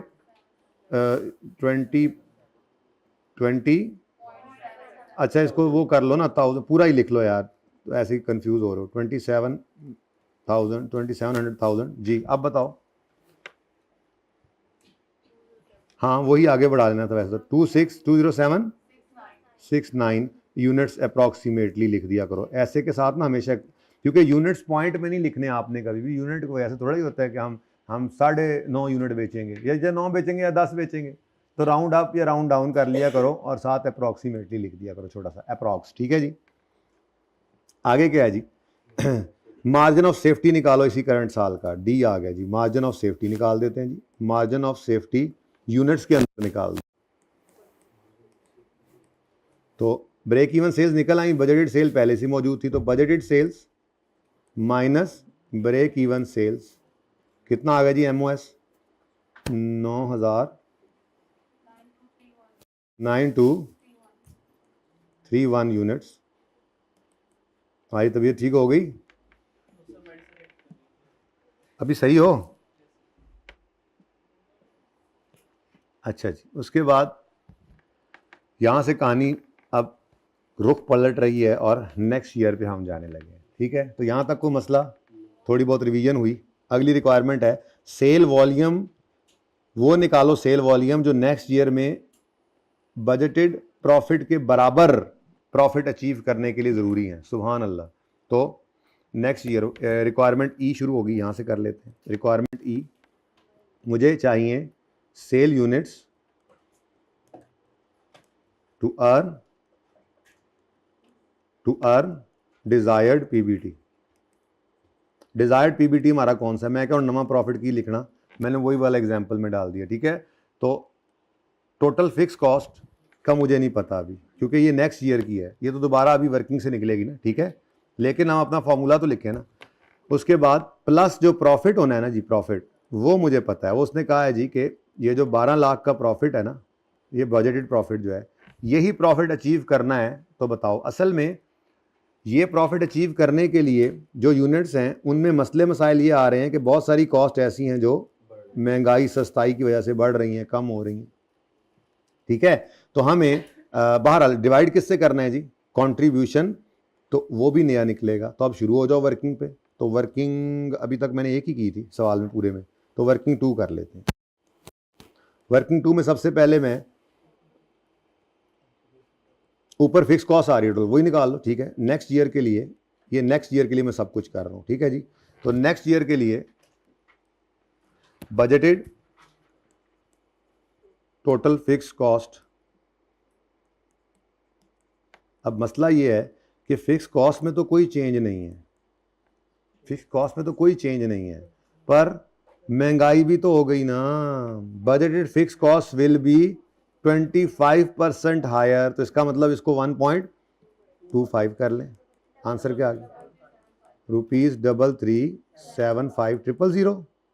चलो नेक्स्ट, अच्छा ये तो चलो आ गया 33,750,000 वर्किंग नंबर 2, ठीक है जी। अच्छा उसके बाद जी नेक्स्ट हमें क्या चाहिए जी, कंट्रीब्यूशन। तो कंट्रीब्यूशन निकलता है वर्किंग 3 कर लेता हूँ, फिर वर्किंग 3 नेक्स्ट ईयर तो ऊपर मैंने लिख दिया ना, नेक्स्ट ईयर ऊपर लिख देते हैं, यूँ कर लेते हैं वर्किंग 2 और वर्किंग 3 में मुझे क्या चाहिए अब, कंट्रीब्यूशन, जिसके लिए मुझे चाहिए सेलिंग प्राइस पर यूनिट। कोई चेंज है इसमें, बिल्कुल है, सेलिंग प्राइस 12% हायर होगी, वेरिएबल कॉस्ट 10% हायर होगी। तो पकड़ो, यानी कि कुछ नहीं, बस आपका सर टाइम पास, जरा टाइम वेस्ट कर रहा हूँ और कुछ भी नहीं जी। बोलें जी 200 थी पहले, 200 इंटू 1.12% है। अच्छा जी, कितना?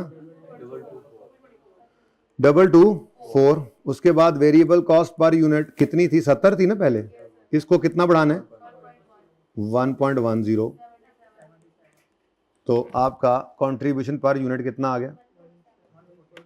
147। कंट्रीब्यूशन पर यूनिट भी नया निकल आया जी।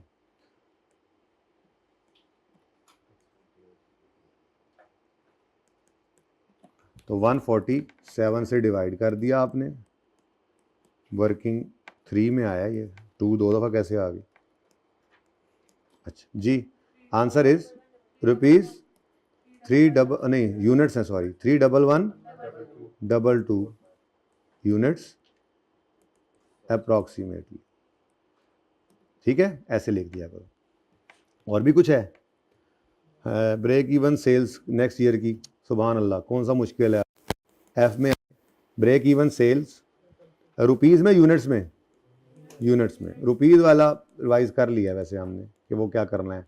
चलें, अब टोटल फिक्स कॉस्ट रिवाइज वाली 3375, क्योंकि आपने यही तो बताना है कि अगर अगला साल हो, फिक्स कॉस्ट में ये चेंजेस आए, वेरिएबल कॉस्ट, सेल प्राइस में ये सब चेंजेस आए, तो ब्रेक इवन सेल क्या होगी? तो टोटल फिक्स कॉस्ट और अगले ही साल वाला कंट्रीब्यूशन रुपीज़ 147 वर्किंग 3 वाला जी। 22 यूनिट्स। ये भी एग्जैक्ट है या अप्रॉक्सीमेटली है? ठीक है जी। और भी कुछ है? Your sale volume required in next to achieve a tax rate is okay. सवाल में कौन सा प्रॉफिट? मैंने कहा ये भी जरा जहन में रहे। ठीक है, तो जी रिक्वायरमेंट में आपने ब्रेक नहीं, units to achieve desired PBT, units to achieve desired PBT. PBT लिखा करते थे हमेशा हम फॉर्मूला में, इसी दिन के लिए कि कहीं एकदम से आ जाए तो मसला ना हो। तो आपने नेक्स्ट ईयर में अपनी फिक्स कॉस्ट तो लेनी है, यही रुपीज़, ये जो निकली है नेक्स्ट ईयर के लिए, रुपीज़ 3375। मुझे पता है आपको लग रहा है टाइम ज़ाया कर रहा है, बस 2 मिनट दे दो और जी, और इसमें प्लस कर दो। अच्छा, अब प्रॉफिट, डिजायर्ड प्रॉफिट कितना है? 1500, लेकिन इस 1500 को आपने 75% कर लेना है, तो यहीं पर फॉर्मूला में ही बस काम चला लेना है। ठीक है, ये पीबीटी है, ओके, ये पैट है। ठीक है, ये 75 पर है, इसको तो वो इसको डिवाइड बाय 0.75 कर ले, लेकिन चलें ऐसे ही लिख लें आप। ठीक है, लें जी, ये आ गया। अब कंट्रीब्यूशन पर यूनिट तो वही है, रुपीज़ 147। वर्किंग को रेफर अप कर लेना जी, अप्रॉक्सीमेटली। अब क्योंकि सवाल पहले बना के बस बंदा ले आता है, तो ये फिर थोड़ा यूनिट्स प्लस माइनस होते हैं। ठीक है, तो ये जनाब आपका क्वेश्चन नंबर 2 है रिवीजन हैंडआउट का।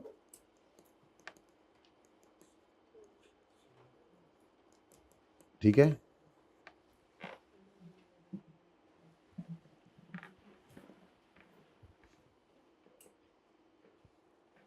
मसला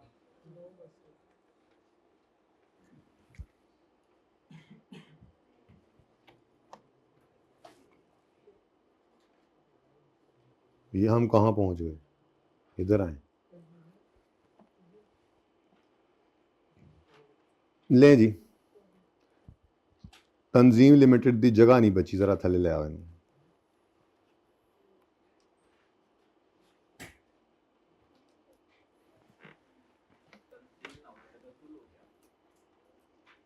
ताजीम है, Tazim limited is engage in manufacturing and sale of a single product.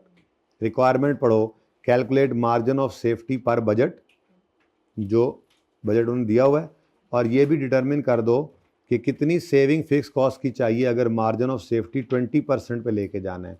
फिलहाल इससे कम या ज़्यादा होगा ना, वो तो पता लगेगा। मार्जिन ऑफ सेफ्टी निकालेंगे, मार्जिन ऑफ सेफ्टी निकालेंगे, सवाल नहीं लग रहा, क्वेश्चन नंबर 2 है, रिसेंट टाइम का ऊपर भी नजर आ रहा था जी। तो करंट मार्जिन ऑफ सेफ्टी निकालना, जो डेटा दिया हुआ है गिवन, ठीक है, और उसके बाद required amount of saving in fix cost बताओ जो 20% मार्जिन ऑफ सेफ्टी पे जाने की जरूरी है। मेरा ये ख्याल है रिक्वायरमेंट पढ़ के कि जिस वक्त आप करंट मार्जिन ऑफ सेफ्टी निकालेंगे तो वो कुछ कम होगा 20% से या ज़्यादा होगा, देखना पड़ेगा ये, ठीक है ना। चलें, Tazim limited is engage manufacturing single product, it's budget for next year and we say is the following. Sales ये यूनिट्स हैं और ये सेलिंग प्राइस पर यूनिट है, तो पर यूनिट का डेटा गिवन है, ओके। अच्छा, आगे कहता है नेट प्रॉफिट, अच्छा एकदम ही वक्त बदल गया, जज्बात बदल गए। इन दोनों का डिफरेंस क्या होगा? Total cost. टोटल कॉस्ट कितनी है? Total cost 480। अब इस 480 में वो कहता है कि 60% और 40% वाला मामला है, ठीक है जी। तो 60% क्या है, वेरिएबल या फिक्स? 60% कितना है फिर? 288 और 192। मेरे ख्याल में तो पर यूनिट की तरफ जाने का तो की नहीं बनता, टोटल ही सब गिवन है, टोटल से ही चल लेते हैं, CS रेशियो से चल लेंगे, क्योंकि उसने भी आगे क्या कहा हुआ है, directors of TL believe that margin of safety as per budget is low and should be at least 20%। तो मार्जिन ऑफ सेफ्टी रेशो उसने कही है कि ये कम है, कि कम से कम 20% होनी चाहिए। चलो सवाल पढ़ के ही समझ आ गई, इसीलिए वो पहले कह रहा है कि अभी वाली निकालो है कितनी, और फिर वो कह रहा है कि मार्जिन ऑफ सेफ्टी को कम करने से। अच्छा, अगली बात भी सुनो ना, मार्जिन ऑफ सेफ्टी का मतलब क्या होता है? Budgeted sale minus break even sale. तो ब्रेक इवन सेल अगर मिसाल के तौर पे 100 यूनिट्स है तो बजटेड सेल जो है वो 120 है, तो ये 20 रुपये का मार्जिन ऑफ 20 यूनिट्स का मार्जिन ऑफ सेफ्टी आ गया। अगर इसको बढ़ाना है तो फिर या ब्रेक इवन सेल को कम करेंगे, जो कौन करता है, तो फिर बजटेड सेल्स बढ़ सकती हैं। पर वो कहता है they understand that sale can not be increase. चलो जी, अब सेल तो बढ़कर मार्जिन ऑफ सेफ्टी बढ़ा नहीं सकते। अब दूसरा ऑप्शन क्या है? ब्रेक इवन सेल्स कम हो। अब ब्रेक इवन कब करते हैं हम? जब हम फिक्स कॉस्ट को कवर कर लेते हैं। तो फिक्स कॉस्ट जितनी ज़्यादा होंगी ब्रेक इवन उतनी देर से होगा। इसीलिए उसने रिक्वायरमेंट में क्या कहा कि वो सेविंग बताओ जितने से फिक्स कॉस्ट को अगर कम करेंगे तो हमारा ब्रेक इवन सेल्स के यूनिट्स कम होंगे, जिस वजह से मार्जिन ऑफ सेफ्टी भी कम हो जाएगा, ठीक है। अपनी दुनिया भाई दी हैं भाई, देख ला यार, इतना इंपॉर्टेंट सवाल में करा रहे हैं यार। अच्छा, समझ आई बात की। तो वो कहता है कि sale can not be increase due to market and therefore have advise management to identify areas where fixed expenses can be reduced to achieve this. वो कहता है कि फिर मैनेजमेंट को तो उन्होंने कहा है कि उन्होंने किन्होंने डायरेक्टर्स ने कि वो एरियाज निकालो जहां पे फिक्स कॉस्ट कम हो ताकि मार्जिन ऑफ सेफ्टी जो है वो बढ़ सके। बजटेड सेल तो बढ़ नहीं सकती, ब्रेक इवन सेल ही बढ़ेगी, ठीक है। क्या हुआ? पार्ट शुरू करना है, 1 घंटे का हुआ है ना ये सवाल, 5-7 मिनट में हो जाना है, बस सवाल खत्म है। उसके बाद फिर अगला आखिरी पार्ट शुरू करते हैं, ठीक है। वो पार्ट मैंने आखिरी बोल दिया था, तो कोई नहीं, फिर इसको कंटिन्यू कर लेते हैं, आधा घंटा और देख लेते हैं जैसे आप कहेंगे। ये सवाल तो पूरा करने दो यार, ठीक है। अच्छा जी, अब 40% all expenses are fix while remaining 60 are variable, ठीक है। तो मेरे ख्याल में तो उसने जो कहा है पहले MOS परसेंटेज निकाल के दो करंटली, तो उसको लिख लेते हैं ना पहले। ब्रेक इवन सेल चाहिए minus budgeted sale minus break even sales करना होता है, ठीक है जी। डिवाइड करेंगे बजटेड सेल से। अब क्या क्या अवेलेबल है? बजटेड सेल अवेलेबल है, बिल्कुल ठीक है। कितनी है? पूरी सेल ही ले लो ना, रुपीज़ वाली 512 मिलियन की बजटेड सेल है। ब्रेक इवन सेल कहीं अल्लाह करे मिल जाए तो काम हो जाए, और ब्रेक इवन सेल मेरे ख्याल में तो कोई मसला नहीं है इसका मिलना। जरा गौर करो, सवाल से मिलेगा। 480 का 60% क्या है? सेल्स कितनी है? वेरिएबल कॉस्ट कितनी है? तो इन दोनों का डिफरेंस क्या है? अच्छा, ब्रेक इवन सेल का फॉर्मूला क्या होता था? टोटल फिक्स कॉस्ट ओवर या तो कंट्रीब्यूशन पर यूनिट या फिर हम तो रुपीस में चल रहे हैं तो CS रेशो। अब टोटल फिक्स कॉस्ट कहाँ पे पड़ी है, ये 192 ये पड़ी, ये सामने पड़ी, ये टोटल कॉस्ट है, ये फिक्स कॉस्ट। इसको डिवाइड करना है CS रेशो से, तो CS रेशो कैसे निकलेगी, इन दोनों का डिफरेंस 512 288 का डिफरेंस क्या होता है, कंट्रीब्यूशन, और इसको डिवाइड करेंगे 512 से तो CS रेशो आ जाएगी। क्या ख्याल है, तो ये दोनों चीज़ें ही मौजूद हैं। बेसिकली मुझे वर्किंग 1 करनी पड़ेगी जिसमें मैं निकालने निकला हूँ ब्रेक इवन सेल्स, ठीक है जी। और ब्रेक इवन सेल्स के लिए मुझे चाहिए कुछ चीज़ें, जिनमें सबसे पहली चीज़ है फिक्स कॉस्ट। अच्छा ये वर्किंग यहीं पे ही कर ले तो अच्छा है, लेकिन मैं अब ये 192 इकट्ठा यूज़ कर लूँ, 190 यहीं पर डायरेक्ट यूज़ कर लेता हूँ ना। आप एक वर्किंग छोटी सी ये कर लेना, तो एक छोटी सी वर्किंग ये कर लेना कि कर दूँ वर्किंग 1, टोटल फिक्स कॉस्ट कैसे निकल रही है जी, 512 माइनस 32 इंटू 40%। ये आप कर लो, फिर आप मरने वाले हो जाते हो, खुद से कुछ ना करना। इसी तरह से अगर ये भी निकाल लिया है तो फिर अगला काम भी कर लो। फिर इसी वर्किंग 1 के अंदर आप कंट्रीब्यूशन भी निकाल के बता दो मुझे, कंट्रीब्यूशन कैसे निकलेगा, माइनस 280, अब आप कहोगे 288 पहले निकालो, तो टोटल वेरिएबल कॉस्ट 512 माइनस 32 का 60%। सर वो तो आपने वर्किंग उधर की थी, यहाँ करके दिखाए ना जी, कितना, अब ठीक है, बड़ी मेहरबानी। तो ये वर्किंग 1 ही चल रही है अभी भी, ठीक है। तो अगर इसको अलग करना है तो कर लो। वर्किंग 2 में आप आए तो वर्किंग 2 में आपको ब्रेक इवन सेल चाहिए थी, तो आपने सबसे पहले तो टोटल फिक्स कॉस्ट ले ली 192 मिलियन, उसको डिवाइड करना है आपने CS रेशो से, तो कंट्रीब्यूशन कितना आएगा, वो आएगा जनाब 512 माइनस, कहते हो तो वो भी ऊपर निकाल देता हूं, ये क्या आ गया, कंट्रीब्यूशन ओवर सेल। नहीं समझ आई, नहीं समझ आई तो मैं निकाल देता हूं ऊपर, कंट्रीब्यूशन टू सेल रेशो भी निकाल देता हूं, वो भी निकाल लो, CM रेशो भी निकाल रखो। और बताओ 500 ये क्या है जी, 512 माइनस, ताकि दूर से फॉर्मूला सही नजर आ जाए ना, माइनस 288, ये आ गया कंट्रीब्यूशन, डिवाइड कर दिया इसको सेल से, पॉइंट कितना 0.4375 आपकी CM रेशो आ गई बजट के हिसाब से, ठीक है जी, और सही है।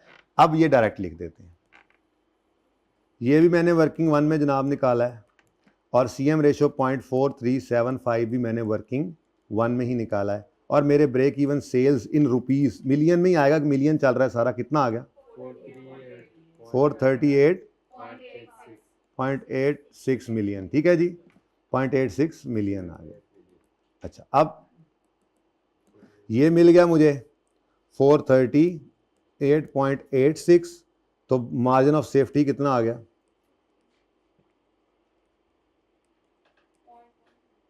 बता दो एग्जामिनर को कि वर्किंग 2 में आपने ये काम किया है, बता दो उसे जी। पॉइंट, यही तो वो कह रहा है, कि मार्जिन ऑफ सेफ्टी 20 से कम है। आप देख लो कितना आया, 14.3 आ रहा है, 14.3% भी लिख सकते हो, तो सही तो कह रहा है। अब वो क्या कह रहे हैं, वो कह रहे हैं जी कि आप ना, ये तो बजटेड था ना, प्रोपोज्ड सिनेरियो क्या है, वो कहता है कि जी आप कुछ ऐसा करें करतब कि टोटल फिक्स कॉस्ट जो है वो कम हो जाए, मार्जिन ऑफ सेफ्टी 20 हो जाए। अब ये एक सवाल वो बन गया जिसमें उसने MOS दी हुई है, MOS कितनी 20%। तो मैं दोबारा फॉर्मूला लिखता हूं कि मुझे MOS अचीव करना है कितना 20%, ठीक है जी। और इसका फॉर्मूला होता है बजटेड सेल, जो कि सेम रहेगी, ब्रेक इवन सेल को ही छेड़छाड़ करनी है हमने, क्योंकि यही वो चीज़ है जिससे हम अचीव कर सकते हैं शायद। तो नेक्स्ट डिवाइड किससे करेंगे, बजटेड सेल से, ठीक है। हाँ फॉर्मूला में, ओ सॉरी बोला तो बजटेड सेल ही होगा उस वक्त भी। अच्छा बोल तो सही रहा हूँ ना कम से कम जी। अच्छा जी 0.2 आ गया, 0.2 बजटेड सेल वही 512, ब्रेक इवन सेल ये नहीं पता, ये नहीं, ये पुराने वाली नहीं चलेगी, नई आएगी, क्योंकि हमें क्या चाहिए, हमें सेविंग चाहिए फिक्स कॉस्ट की। तो ब्रेक इवन सेल कम करनी पड़ेगी। कितनी कम करें, वो टोटल फिक्स कॉस्ट नई वाली निकालेंगे एक तरह से। तो हम बस मिसिंग फिगर है लेकर चलते हैं, ज़रा ब्रेक इवन सेल निकालने की कोशिश करते हैं वर्किंग 3 में। जी बच्चों, तो ब्रेक इवन सेल का फॉर्मूला आपको आता ही है। अब ब्रेक इवन सेल में मसला ये है कि आपकी 192 वाली कहानी अब ख़त्म हो गई, यही तो आप ढूंढने निकले हैं, और आपको सीएम रेशो जो है वो यही चलानी पड़ेगी, ठीक है। अब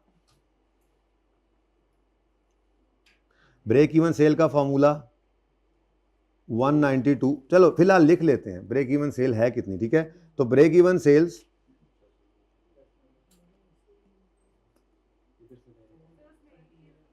टोटल फिक्स कॉस्ट लिखो ना, इसी में मसला है थोड़ा सा, ठीक है जी। अब मुझे बताओ ब्रेक इवन सेल्स और नीचे क्या आ गया, CS ratio total fix cost आ गई आपको।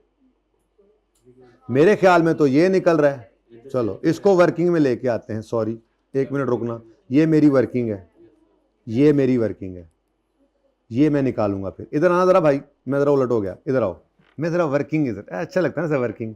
वर्किंग में मैं क्या निकालने चला हूँ, ब्रेक इवन सेल, ये आ गई जनाब मेरी वर्किंग नंबर 3। तो जब वर्किंग 3 में मुझे ब्रेक इवन सेल मिली, कितनी थी वो, 409.6। ये क्या हुआ है, ये कौन सी वर्किंग मिक्स होगी, अच्छा वो नीचे पड़ा हुआ है ब्रेक इवन सेल्स, इसको तो उठाकर ले जाओ उधर, मिक्स हो गया सारा, वो दो इकट्ठी की। हाँ जी, अब मुझे इस फॉर्मूला से, इस फॉर्मूला में सिर्फ एक चीज़ बैलेंसिंग आ रही है, ब्रेक इवन सेल्स कितनी आ गई, 47409.6 एग्जैक्ट, ये मिलियन में आ गया, ये रुपीज़ इन मिलियन। इतनी सेल करो ना अगर आप, अगर इतनी सेल ब्रेक इवन, ये इतनी सेल बेसिकली कहा जा सकता है कि चलो छोड़ो, इतनी सेल्स करोगे तो इतना मार्जिन मिल जाएगा, ठीक है, ये बात समझ आ गई। अब आप आए, टोटल फिक्स कॉस्ट निकालनी है अब आपने किसी तरह से, तो वही ब्रेक इवन सेल के फॉर्मूला में अब ले आओ इसको, टोटल फिक्स कॉस्ट जो रिक्वायर्ड है, और सीएम रेशियो आपके पास ऑलरेडी मौजूद है। मैं बार बार फॉर्मूला लिख रहा हूँ क्योंकि ज़रा मिसिंग फिगर टाइप था। ब्रेक इवन सेल कितनी आ गई जी, 409.6 वर्किंग नंबर 3 से। टोटल फिक्स कॉस्ट अब इस सूरत में कितनी होगी, डिवाइड कर दो इसको, सीएम रेशियो तो वही है, उसमें तो उसने कहा था कोई चेंज हम नहीं कर सकते, वो सब वैसे ही है, डिमांड सप्लाई का चक्कर है। तो टोटल फिक्स कॉस्ट कितनी आ गई, ये अब टोटल फिक्स कॉस्ट रिवाइज्ड वाली है, प्रोपोज्ड टोटल फिक्स कॉस्ट कितनी आ गई जी, 179। अच्छा अभी यहाँ पर भी नहीं रुकना, उसने ये कहा था कि ज़रा बताओ कितनी सेविंग सजेस्ट करते हैं आप, जो हम फिर उन्हें कहेंगे ना कि ज़रा, हम उन्होंने क्या कहा, ज़रा एरिया आइडेंटिफाई करो यार जहाँ पे हम टोटल फिक्स कॉस्ट को कम करें। उन्होंने एरिया आइडेंटिफाई करना है, लेकिन इन्होंने कहा ज़रा देखो बता तो दो ये कितनी कोई फिक्स कॉस्ट की सेविंग हमने करवानी है उनसे, जिनको बोला है कि ज़रा एरिया आइडेंटिफाई करो। तो हाँ जी 12.8 ही है, तो saving in total fix cost आ गया, पहले कितनी थी जी, 192 minus 179.2 is equal to 12.8 million, ठीक है जी, ये रिक्वायरमेंट थी। ये क्वेश्चन बड़ा गंद पै गया, खलो जाओ।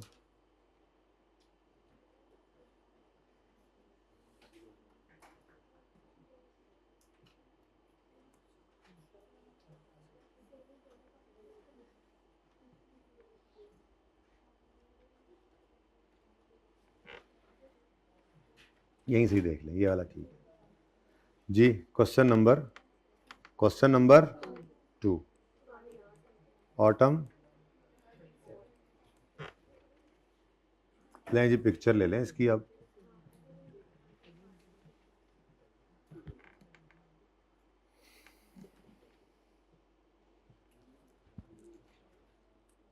अच्छा मेरी माने मार्जिनल अब्जॉर्प्शन सिर्फ डिस्कस कर लेते हैं, ठीक है, बस क्लास का टाइम भी काफ़ी हो गया और सवाल का सलूशन भी असल में आपके पास है, बस मैं उसको डिस्कस करता हूँ और सॉल्यूशन सामने रख लेता हूँ मैं भी, ठीक है।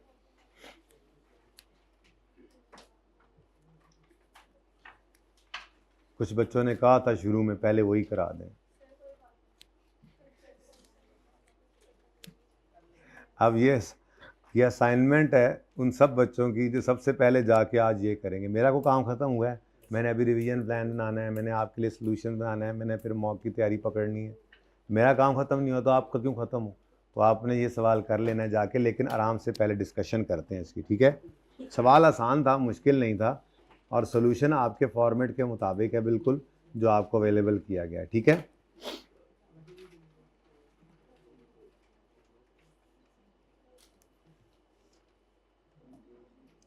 सवाल सारे ही मैंने सॉल्व करवाए हैं, अब एक मैं डंडी मार रहा हूँ।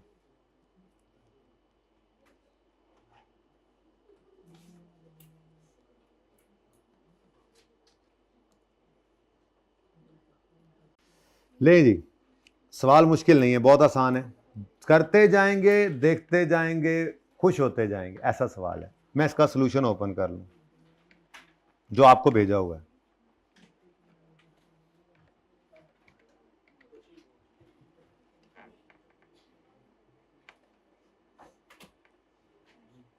तो टारगेट कॉस्टिंग का भी आपको भेज दिया था ना सॉल्यूशन, ये वही है।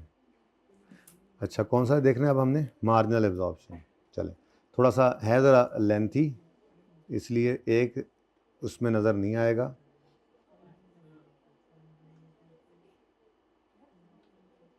बस कर दे यार, की चन है।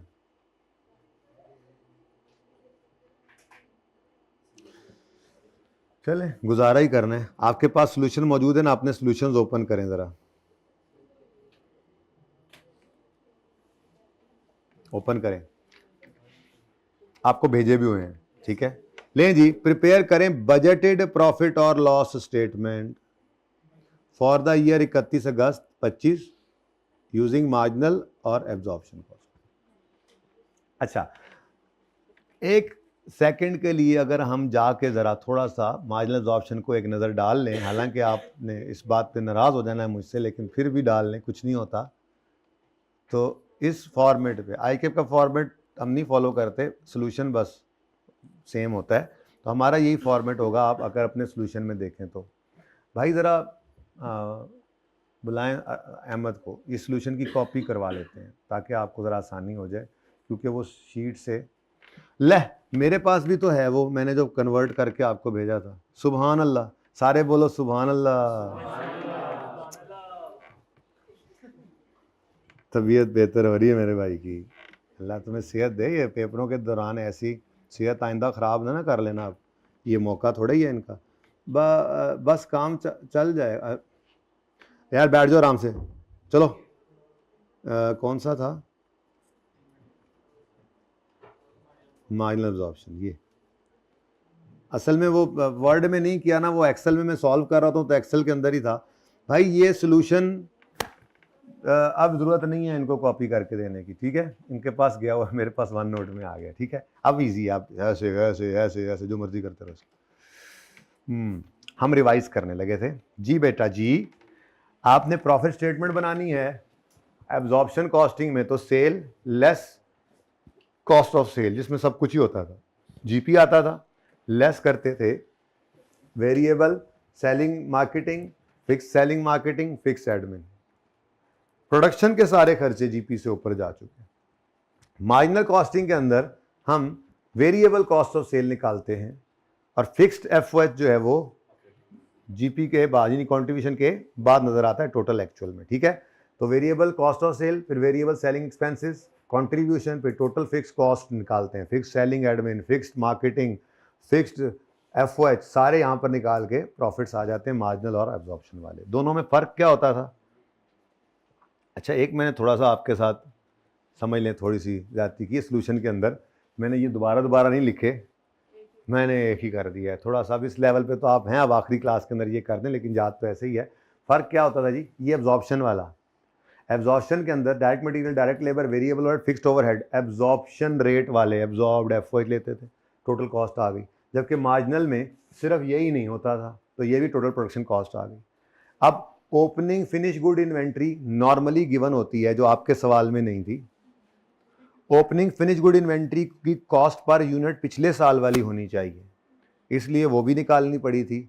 और क्लोजिंग फिनिश गुड इन्वेंट्री तो यहाँ से भी निकल सकती है, लेकिन अगर पर यूनिट कॉस्ट निकल आएगी हमारी वर्किंग में तो हम फिर इस तरह भी कर सकते हैं, total cost divided by production units multiplied by, ठीक है, और आपके पास पर यूनिट कॉस्ट भी आ जाए तो आप क्लोजिंग यूनिट्स को ये मैंने कॉमन इश्यूज जब करवाए थे तो मैंने ये बात की थी आपके साथ। मैं दिखाता हूँ दोबारा, एक नज़र देखने में कोई हर्ज नहीं है, मैं दिखाता हूँ आपको दोबारा। मैंने जब आपको कॉमन इश्यूज बताए थे तो इसीलिए बताए थे कि ये इश्यूज हैं, ये कोई ऐसे वैसे बात नहीं थी, ये इश्यूज हैं तो तभी इश्यूज डिस्कस किए थे। ये देखो, नहीं अभी भी नहीं आया, ये रहा। तो हमें असल में क्या करना होता है, हमें cost per unit, total cost per unit निकालनी होती हैं और उनको यूनिट्स ऑफ स्टॉक के साथ मल्टीप्लाई करना होता है। अगर हम करंट पीरियड में खड़े हैं तो हमारी करंट पीरियड की कॉस्ट होंगी, उनको क्लोजिंग से जो है वो डिवाइड जो मल्टीप्लाई करेंगे। और अगर हमारे पास ओपनिंग स्टॉक के यूनिट्स पड़े हैं तो हम करंट वाली कॉस्ट नहीं ले सकते, हमें प्रीवियस पीरियड वाली कॉस्ट लेकर उनका टोटल करके उनको क्लोजिंग स्टॉक ओपनिंग स्टॉक के यूनिट से मल्टीप्लाई करना पड़ेगा। ये मैंने आपको कल बताया था, परसों बताया था। फिर मार्जिनल अब्जॉर्प्शन में क्या फ़र्क है, मार्जिनल पहले लिख दिया, माजरत, सारा सेशन एब्जॉर्प्शन पहले रहा है, सॉरी, ये अगली बार मैं चेंज करता हूँ, अब आपका तो गया काम, ठीक है। एब्जॉर्प्शन और मार्जिनल में क्या फ़र्क है, सिर्फ ये है। तो टोटल कॉस्ट जो पर यूनिट कॉस्ट निकलती है प्रोडक्ट की कॉस्ट एब्जॉर्प्शन में, उसमें फिक्स्ड एफओएचबी एब्जॉर्प्शन का रेट पड़ा होता है, फिक्स्ड एफओएच शामिल होते हैं, मार्जिनल में वो नहीं होते। इंपॉर्टेंट थिंग इज कि आपने करंट क्लोजिंग स्टॉक के यूनिट्स के साथ जो कॉस्ट मल्टीप्लाई करनी है वो करंट पीरियड की कॉस्ट होनी चाहिए, और ओपनिंग स्टॉक के यूनिट्स के साथ मल्टीप्लाई करने के लिए प्रीवियस पीरियड की कॉस्ट, ठीक है। चल, ये थोड़ा सा हमने ज़रा चाती मारी, तो एक बार फिर ज़रा मार्जिनल एब्जॉर्प्शन पे वापस भी आए। दोनों पासे वही खोल ले, हद होगी यार। अच्छा, दूसरी बात, ये जब हो जाता था कॉस्ट ऑफ सेल आ जाती थी, ये कॉस्ट ऑफ सेल तो एडजस्टेड ही होती है, लेकिन इसमें चूंकि एब्जॉर्प्शन रेट यूज़ किया होता है तो यहाँ एडजस्टेड होती थी, अंडर ओवर की एडजस्टमेंट करके आपके कॉस्ट ऑफ सेल एडजस्टेड वाली आती थी। आपके इस सवाल के अंदर ये भी नहीं था, यानी अंडर ओवर एब्जॉर्प्शन वाला मामला नहीं था। भाई कुछ जल्दी तो नहीं ना, माजरत के साथ, मुझे काम पूरा करने दो, ठीक है। हाँ, कहते हैं वेले हैं, ये मुझे सुना रहा है असल में, क्या तू बड़ा वेला आदमी है, ठीक है। चलें अब सवाल को ज़रा पढ़ लेते हैं, सोल्यूशन मेरे सामने मौजूद है, इसको फिर टिक करते जाएंगे। अच्छा है, कुछ तो आप भी करें, 3 दिन से मैं करी जा रहा हूँ सवाल, एक सवाल तो आप भी करें। वैसे ये कोई करना तो ना हुआ कि आपके सोल्यूशन आपके फॉर्मेट के मुताबिक सवाल आ जाए, डिस्कस भी हो जाए, फिर क्या करना। अच्छा, मार्जिनल एब्जॉर्प्शन सारे पर्चे में ही घूमता है, कहीं माफ़ नहीं करता, लेकिन पूरा सवाल आ जाए तो उसके बाद थोड़े से चांसेस कम हो जाते हैं, पर आप उसको इजी फिर भी नहीं ले सकते क्योंकि इसने आपकी जान तो कभी भी नहीं छोड़ी, ठीक है। Anyways, WIL produces a single product. It is in the process of preparing its budget for the year ending 31 December 2025. An analysis of WIL's performance during the current year and plan for next year is as below. तो current year की performance है और अगले year का plan है, और उसने क्या कहा है, आप देखो ना, ये क्या कह रहा है कि ये 31 अगस्त 25 पर खड़े हैं, ठीक है, और ये इसका वो कह रहा है इसका बजट बना रहे हैं। तो जो करंट ईयर होगा वो फिर कौन सा होगा, जो गुजर गया है, ठीक है ना, बात समझिए। वो कह रहा है बजटेड P&L बनाओ फॉर द ईयर एंडिंग 31 दिसंबर। तो प्रोसेस इन बजट हमेशा आप स्टार्ट में खड़े होकर बनाते हैं, तो जो बजट फॉर द ईयर 31 अगस्त 25 बना रहे हैं, इसका मतलब आप इस वक्त खड़े कहाँ पे हैं, आप खड़े हैं 31 अगस्त 24 पर, ठीक है। और इस पीरियड का सारा डेटा आपको उसने बताया है कि ये बातें हैं, ठीक है। और बजट आपने बनाना है, होमवर्क, बजट आपने बनाना है 31 अगस्त 2025 का, ठीक है। चल, अब sale volume is expected to increase from 90,000 to 1 lakh. तो बस ये 1 लाख ही मुझे चाहिए, अब देखो बजटेड प्रॉफिट स्टेटमेंट बनानी है, बजटेड प्रॉफिट स्टेटमेंट बनानी, तो बजटेड सेल रेवेन्यू लेंगे, जो फिगर निकलती आए वो लेके चलते जाओ। यूनिट्स तो आ गए, अगले पॉइंट में सेल प्राइस भी है, वो कह रहा है sale price will be increased to, मुझे यही चाहिए, मुझे 1,00,000 यूनिट्स इंटू 1200 चाहिए, तो मैंने यहाँ पे 1,00,000 यूनिट्स इंटू 1200 कर दिए, तो दोनों जगह पे ही आ गया। बिल्कुल आपके वाले फॉर्मेट पे मैंने सोल्यूशन किया हुआ है, आईकेप के फॉर्मेट को मैंने नहीं देखा, बिल्कुल आप वाला फॉर्मेट है, ठीक है, कुछ चेंज नहीं है इसके अंदर। नेक्स्ट आगे कहता है, ये पॉइंट 1 और 2 हो गए, इसके अलावा पॉइंट 1 और 2 में और कुछ भी नहीं, ठीक है। नेक्स्ट कहता है, to achieve the increase in sales advertising expenses will be increased by 2 million, variable selling and admin expenses will increase from 100 to 110 per unit, as a result total selling and admin expenses will increase from 15 to, अब ये working कर देता हूँ, यहाँ पे छोटी सी working कर देता हूँ, यही वर्किंग मैंने वहाँ पे की भी हुई है, ठीक है, यानी ये तो वो है जो नहीं करना था, इसलिए इसको मिटाओ। अच्छा, अब मैं ये देख लूँ कि मैंने करंट पहले रखा है वर्किंग में या नेक्स्ट, ताकि मैच करती जाए, ये ना मैं यहाँ पे पहले मेरा दिल तो ये है कि यहाँ पे 2024 लिखूँ और 25 लिखूँ। अब वर्किंग में ज़रा देख लें मैंने क्या फॉर्मेट रखा है इस वर्किंग का, ताकि वो मैच कर जाए, यही है, अच्छी बात। चलें, हालांकि वैसे आप को ये ज़रा मुनासिब नहीं लगता, अगर फाइनेंशियल अकाउंटिंग पढ़ रहे हो तो आप 25 हमेशा पहले लिखते हैं फिर 24, तो कोई मसला नहीं है, बस ध्यान रखना, मैंने इसलिए कर दिया कि ज़रा सारी वर्किंग मैंने वहाँ पे वैसे की हुई है, तो ये ना हो आपकी वो कैसेट ही सारी उलट हो जाए, ठीक है। 2 टायर उत्ते चुके जान, चलो 4 का तो हम मौका नहीं, ठीक है। चलें, अब असल में वेरिएबल कॉस्ट के बारे में क्या कह रहा है, पहली बात तो ये कह रहा है कि total selling and admin expenses, हमने ये टोटल ही लेने होते हैं, भाई बैठते क्यों नहीं हो यार वैसे, अच्छा, हमने टोटल सेलिंग एक्सपेंसेस लेने होते हैं, मार्जिनल के अंदर वेरिएबल कंट्रीब्यूशन से ऊपर और फिक्स्ड वाले सेलिंग एडमिन नीचे, और एब्जॉर्प्शन में सारे के सारे नीचे, सेलिंग एडमिन नीचे। दिखाऊं फॉर्मेट, अभी किया तो था भाई, ठीक है। तो वो कह रहा है टोटल 15 से 19 पे चलेगा, मैंने कहा चलो पहले टोटल ही लिख लेता हूं, फटाफट लिखा हमने यहां पर आकर, टोटल 15,000 में किया सवाल, देखो जरा मिलियन में है, वो तो भला हो जाए, चलो खैर चलो अच्छा मैं मिलियन लिख देता हूँ, 15 से 19, ठीक है, 15 से 19 पे चले गए टोटल।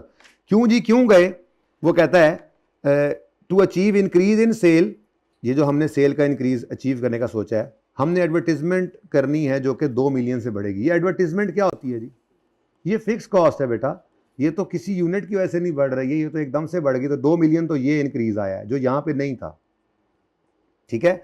उसके बाद पहले वो क्या कह रहा है, वो कह रहा है टू अचीव, अच्छा आगे कहता है variable selling admin expenses will increase from 100 to 110 per unit, यानी पहले 100 था अब 10, अब सेलिंग एक्सपेंसेस हैं, ये ऐसे नहीं रिवीजन कराई थी कॉमन इश्यूज की कि सेलिंग एडमिन एक्सपेंस अगर पर यूनिट देगा, सेलिंग एक्सपेंसेस पर यूनिट देगा तो उसको सेल यूनिट से मल्टीप्लाई करना होता है, तो यहां पर हमने सेलिंग एक्सपेंसेस जो है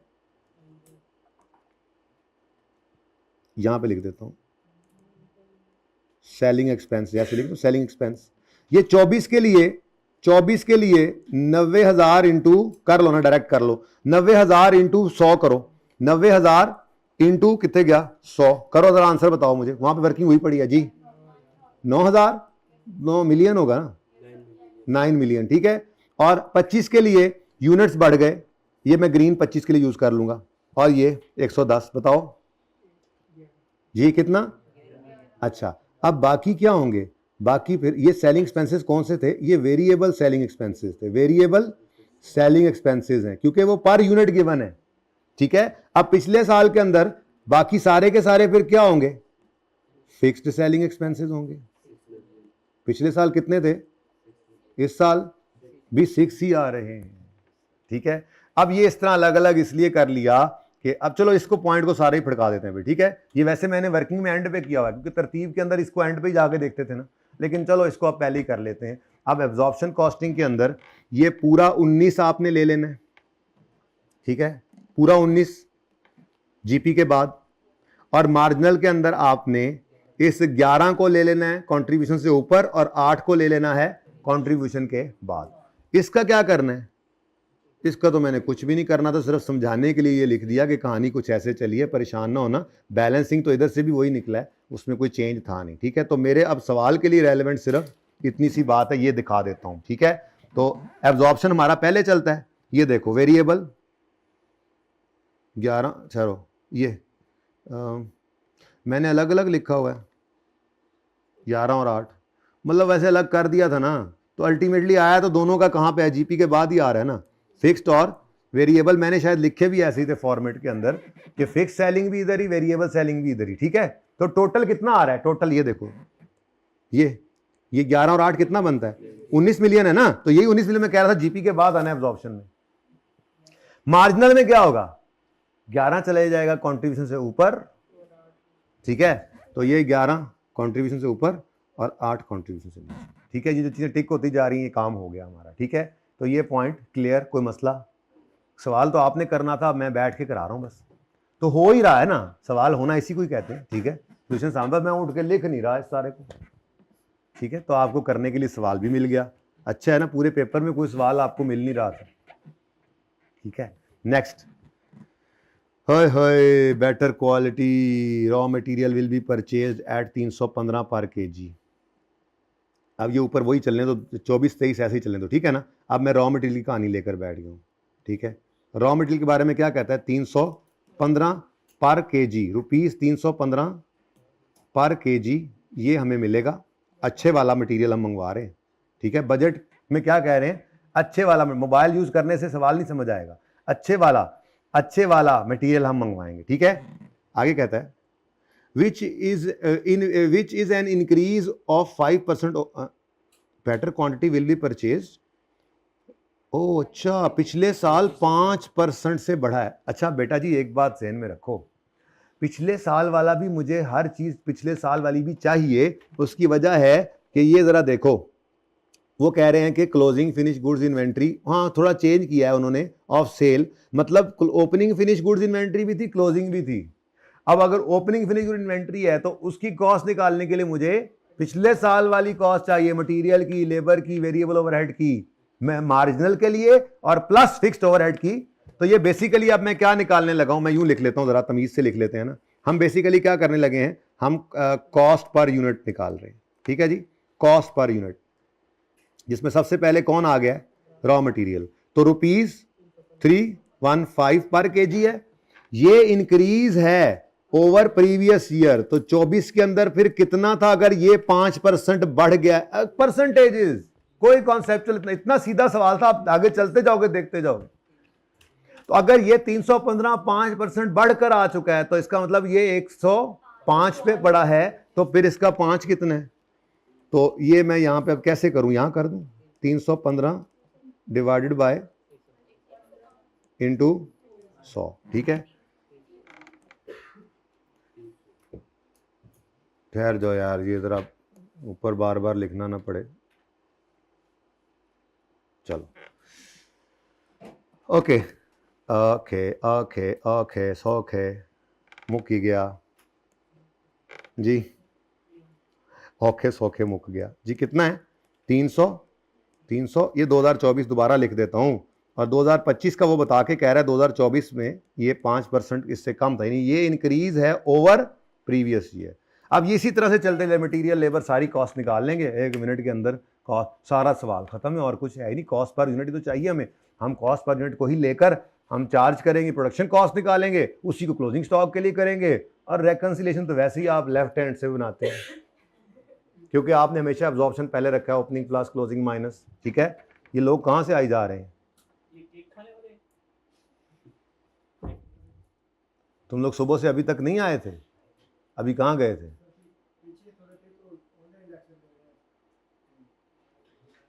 सुबह से तो नहीं आए, अच्छा आगे बढ़ो। आगे कहता है लेकिन इसकी वजह से कंजम्पशन रिड्यूस हो जाएगी बाय 8% टू, यानी कि मटेरियल कॉस्ट आपने निकालनी होती है ना, और बोलो, तो मटेरियल कॉस्ट तो होती है मटेरियल की क्वांटिटी, ये क्वांटिटी है, ये मटेरियल की क्वांटिटी पर केजी आ गई, इसको नहीं सॉरी, ये मटेरियल की प्राइस आ गई रुपीस के अंदर, ठीक है, मटेरियल की क्वांटिटी वो निकालें। अब वो कहता है ये जो हमने अच्छे वाला मटेरियल मंगवाया है ना जी, ये कोई ऐसे वैसे नहीं, इसने क्या करना है, तो रॉ मटेरियल की प्राइस, आगे मैंने लिख रहा, ये प्राइस थी और रॉ मटेरियल की क्वांटिटी। वो कहता है ये हमने ऐसे नहीं मंगवाई ये वाली जो है वो कैटेगरी मटेरियल की, ये कह रहा है कि जब ये आएगा अच्छे वाला मटेरियल थोड़ा महंगा है तो ये कंजम्पशन को रिड्यूस कर देगा बाय 8% टू यानी 1.3, यानी कि अगर किसी को ये परसेंटेज समझ नहीं भी आ रही ना तो उसका सिर्फ ओपनिंग स्टॉक गलत होना था, क्लोजिंग फिर भी ठीक हो जाना था, क्योंकि वो तो सीधा सीधा दिया हुआ उसने। ठीक है, तो 1 पॉइंट, ये क्या है जी, ये रुपीस, ठीक है, और ये क्या है, केजीस। ठीक है, रुपीस, और अब ये कहता है ये 1.38 पे आ जाएगा जो कि 8% से कम हुआ है, मतलब ये 90, सुभान अल्लाह, हाय अल्लाह बेसिक्स, ये 92 है, हमें 100 चाहिए पिछले साल के लिए जी, 1 पॉइंट, तो 1.5 केजीज पर यूनिट लगता था, 300 रुपए का आता था, हमने अच्छे वाला मंगवाया तो 1.38 पर केजी लग रहा है। अब इधर देखो, रॉ मटेरियल की कॉस्ट, रॉ मटेरियल की कॉस्ट ये पर यूनिट आएगी, बताओ जी, 450, 430, बात समझ आ गई। अब इसी को यूज करके आप, फिलहाल तो जो कॉस्ट इनकर हुई है वो तो कर लो ना, इसी को यूज करके आप कॉस्ट रॉ मटेरियल की निकालने लगे थे कि फौरन आपको ख्याल आया, अभी अभी सर ने ये पॉइंट पढ़ाया है, तो इसका मतलब ये हुआ, अगर फिनिश गुड का स्टॉक, अगर फिनिश गुड का स्टॉक मेंटेन हो रहा है तो सेल यूनिट्स, और खबरदार किसी ने मुझे थोड़ी सी जल्दी डाली तो एंड पे आके सुकून से करने दे मुझे सवाल, हो गया सवाल सुकून से, अगर फिनिश गुड का स्टॉक आ रहा है तो प्रोडक्शन के यूनिट सेल के यूनिट्स के बराबर हो ही नहीं सकते। ठीक है, अब यहां पे मैं निकाल देता हूं आपको आपकी मशहूर जमाना वर्किंग, जिसमें आप ओपनिंग फिनिश गुड के यूनिट्स, फिर प्रोडक्शन के यूनिट्स, बल्कि यूं लिखें जैसे कल लिखवाया था मैंने, ओपनिंग फिनिश गुड्स के यूनिट्स प्लस प्रोडक्शन, नहीं प्रोडक्शन है, less closing finish goods is equal to sold. अब इसको रीअरेंज कर लें क्योंकि मेरे पास प्रोडक्शन नहीं है, तो प्रोडक्शन के यूनिट कैसे निकलेंगे, sold units minus opening finish good plus closing finish good. यही मैंने कहा था ना आपको प्रोडक्शन यूनिट निकालने पड़ सकते हैं, फिर जरूरत पड़ गई। तो कॉमन इश्यूज का मतलब ही यही होता है, हर वक्त आ रहे हैं, हर वक्त आ रहे हैं मसले हैं, लेकिन आपने मुख्तलिफ जगहों पे किए थे, उनको हमेशा करते आते, एक जगह इकट्ठा भी कर लिया। अब प्रोडक्शन के यूनिट्स कितने हैं जी,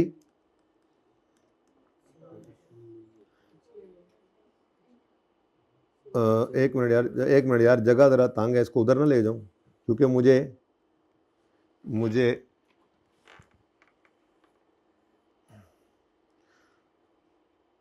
दोनों साल के लिए चाहिए होंगे ना, जरा इधर लिख देता हूं। हाँ जी, तो ये हमारी इक्वेशन है जिसको हम यूज करेंगे, नीचे वाली, मुझे प्रोडक्शन यूनिट्स चाहिए। अब मुझे बताओ सोल्ड यूनिट्स गिवन है 2024 के, सोल्ड यूनिट्स कितने हैं, 90,000, 90,000, और वो क्या कह रहा है, हमने पिछले साल जो सोचा हुआ था वो क्या था कि पिछले साल तक हम क्या करते थे, अच्छा ओपनिंग स्टॉक तो फिर बना इसका, ठीक है, तो मुझे पिछले साल की प्रोडक्शन नहीं चाहिए, प्रोडक्शन मुझे 2025 की चाहिए, ठीक है, लेकिन ओपनिंग फिनिश गुड्स का स्टॉक निकालने के लिए मुझे क्या चाहिए, 90,000 का 10%, और क्लोजिंग 1 लाख का कितने परसेंट हो गया, क्या कह रहा है वो, कह रहा है जी हमने डिसाइड किया है कि क्लोजिंग फिनिश गुड को रिड्यूस कर दें फ्रॉम 10% टू 6% ऑफ सेल, मतलब पिछले साल तक सेल का 10% होता, पिछले साल की सेल क्या थी 90,000, उसका 10% 9,000, ये पिछले साल का क्लोजिंग स्टॉक होगा जो हमारे साल का ओपनिंग बना। ठीक है, तो हमने ये वर्किंग की हुई है मैंने साल के अंदर, ठीक है, चलो फिर अलग से ही निकालो इसको भी ऐसे ही, यहाँ पे कर लो, इतना आसान है वैसे जी। इस साल की सेल्स कितनी है, 1 लाख माइनस दिस प्लस कितने परसेंट, 6%, आंसर इज 90, यानी आपने इस साल के प्रोडक्शन यूनिट्स कितने रखने हैं, तो यही आपकी सारी कॉस्ट के लिए यूज होंगे प्रोडक्शन यूनिट्स। ठीक है, क्या देखने आए हैं, आप सब कहें कि लग जाने 15 को मिनट और, ठीक है। अब आपकी सारे सवाल के अंदर जो कॉस्ट निकलनी है वो ना लाख पे निकलनी है ना 90 पे निकलनी है। प्रोडक्शन और सेल बराबर नहीं है क्योंकि क्लोजिंग स्टॉक आ रहा है, तो इसीलिए मैंने आपको कहा था कि प्रोडक्शन और सोल्ड यूनिट डिफरेंट होते हैं इसके अंदर। कॉस्ट के लिए अब हमें कौन से यूनिट चाहिए थे, तो आपने ये कॉस्ट जो निकाली है ये 437.7, इसको मल्टीप्लाई करोगे 97 से, आपकी रॉ मटेरियल की कॉस्ट आ जाएगी। बस अब कहानी सीधी हो गई। ये देखो, ये कॉस्ट ऑफ सेल निकालने लगे हम। ये वेरिएबल प्रोडक्शन कॉस्ट, अच्छा मैंने टोटल की हुई है। बहरहाल प्रोडक्शन यूनिट्स कौन से लिए हमने, 97,000, तो ये डिसाइड हो गया। अब ये मैंने चूंकि इकट्ठी कर दी है क्योंकि सारी वेरिएबल कॉस्ट को आप इकट्ठा करके एक बार कर सकते, टाइम बचता है, इसलिए बाकी वेरिएबल कॉस्ट भी निकाल लेते हैं। ओके डन, ठीक है। बहुत आसान सवाल था, सिर्फ इतनी सी बात समझने वाली थी। आगे बढ़ो, नेक्स्ट क्या चीज़ है, नेक्स्ट क्या चीज़ है, ये तो कहानी होगी ना ख़त्म। ये कहानी आगे लेबर की। कहता है वेजेस को हमने इंक्रीज कर दिया फ्रॉम 300 पर लेबर आवर टू 350। बिल्कुल वैसे ही लेबर का रेट है पर आवर, कितने से कितने पे ले गए हैं, 300 से 300, बिल्कुल सेम चल रहा है। यानी एक की समझ आ गई तो सारे सवाल की समझ आ गई। कहता है जब हमने ये किया है ना, तो लेबर यूनियन ने अश्योर किया है कि ये इंसेंटिव जो है ये बेहतर करेगा एफिशिएंसी को, और टाइम जो है वो 1 घंटे से कम होके, यानी पहले 1 घंटा लगता था लेबर आवर पर यूनिट 1 थे, अब ये कितना हो गया, तो चलो जी मल्टीप्लाई करके कॉस्ट निकाल दो, 300 और 315, ठीक है। अब ये दो कॉस्ट हो गई हैं।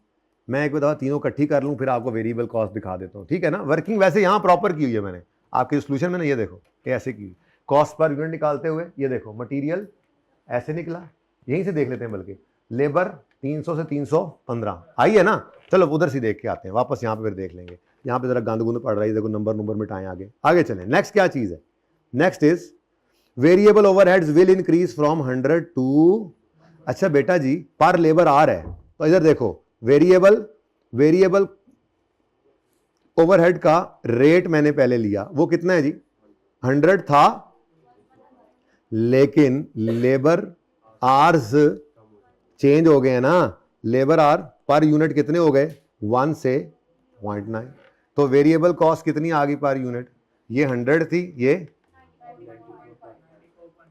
ये तीसरी चीज आ गई। अब इन तीनों का टोटल करो, 844 ये 844.2 टोटल वेरिएबल कॉस्ट है। अगर इसको 97,000 से मल्टीप्लाई कर दोगे तो टोटल वेरिएबल प्रोडक्शन कॉस्ट आ जाएगी, और वो आपको मैं दिखाता हूं अब जाकर। ये 844.2 97,000 यूनिट से मल्टीप्लाई हुआ तो ये फिगर आपकी आ गई। दोनों जगह पे सेम आती है, एब्जॉर्प्शन मार्जिन में ये दोनों ही होते हैं, तो ये दोनों कॉलम्स में आ गया, कोई मसला। अब एक चीज जो डिफरेंस होगी वो ये है, तो अब फिक्स्ड कॉस्ट पर यूनिट ढूंढकर उसको सिर्फ 97,000 से मल्टीप्लाई करके एब्जॉर्प्शन वाले में एब्जॉर्ब करवा देंगे। समझ आ रही है, थोड़ा लेंथी सवाल है लेकिन नंबर भी उसी हिसाब से ही है।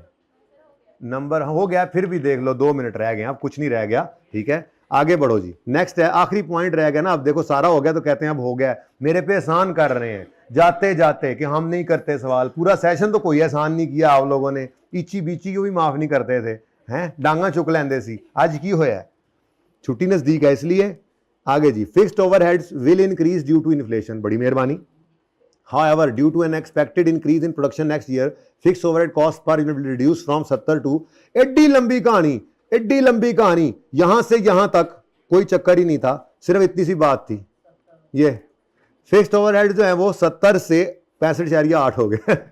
एड्डी लंबी कहानी, ये होगा वो होगा, ये होना है, ये सवाल है, ठीक है। तो ये भी लिख लो यहां पे, फिक्स्ड एफओएच, ये इतना आसान सवाल था कि मजा आता ना पूरा करते खुद, ओए होए आपको कॉन्फिडेंस ज्यादा आता, लेकिन अभी भी थोड़ा नहीं आया, खुद कर लेंगे इंशाल्लाह। तो फिक्स्ड ओवरहेड पर यूनिट है, ये कितने थे,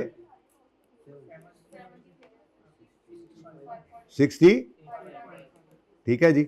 अब इधर देखो जरा, 1 मिनट जरा इधर देखना जरा, ये 280, तो ये इसके समेत ना आपने अब टोटल करके मुझे बताना है, इसके समेत पहले टोटल चलो वो बाद में करेंगे, ये 65.8 ये फिक्स्ड एफओएच है, 97,000 से मल्टीप्लाई करो, 65.8 97,000 से, तो ये आपकी कॉस्ट आ गई, इधर ये आनी कोई नहीं, ठीक हो गया। ये आपकी टोटल प्रोडक्शन कॉस्ट आ गई। अब आपने ऐड करना है ओपनिंग, लेस करना है क्लोजिंग। पहले क्लोजिंग की बात कर लेते हैं, आसान है जरा। क्लोजिंग वेरिएबल कॉस्ट तो ये थी ना, तो मार्जिनल वाला स्टॉक इसी पर आएगा। अब स्टॉक के यूनिट्स कितने हैं, ये आपने यहां पर क्लोजिंग के यूनिट्स निकाले हुए हैं 6000। ये वर्किंग हुई पड़ी है प्रॉपर, आपके जो सोल्यूशन दिया ना उसमें प्रॉपर वर्किंग हुई पड़ी है, निकले हुए यूनिट्स, ठीक है। तो 6000 क्लोजिंग स्टॉक के यूनिट्स हैं। मार्जिनल के हिसाब से उसकी कॉस्ट पर यूनिट कितनी है, उसमें फिक्स एफओएच नहीं है, 844.2। तो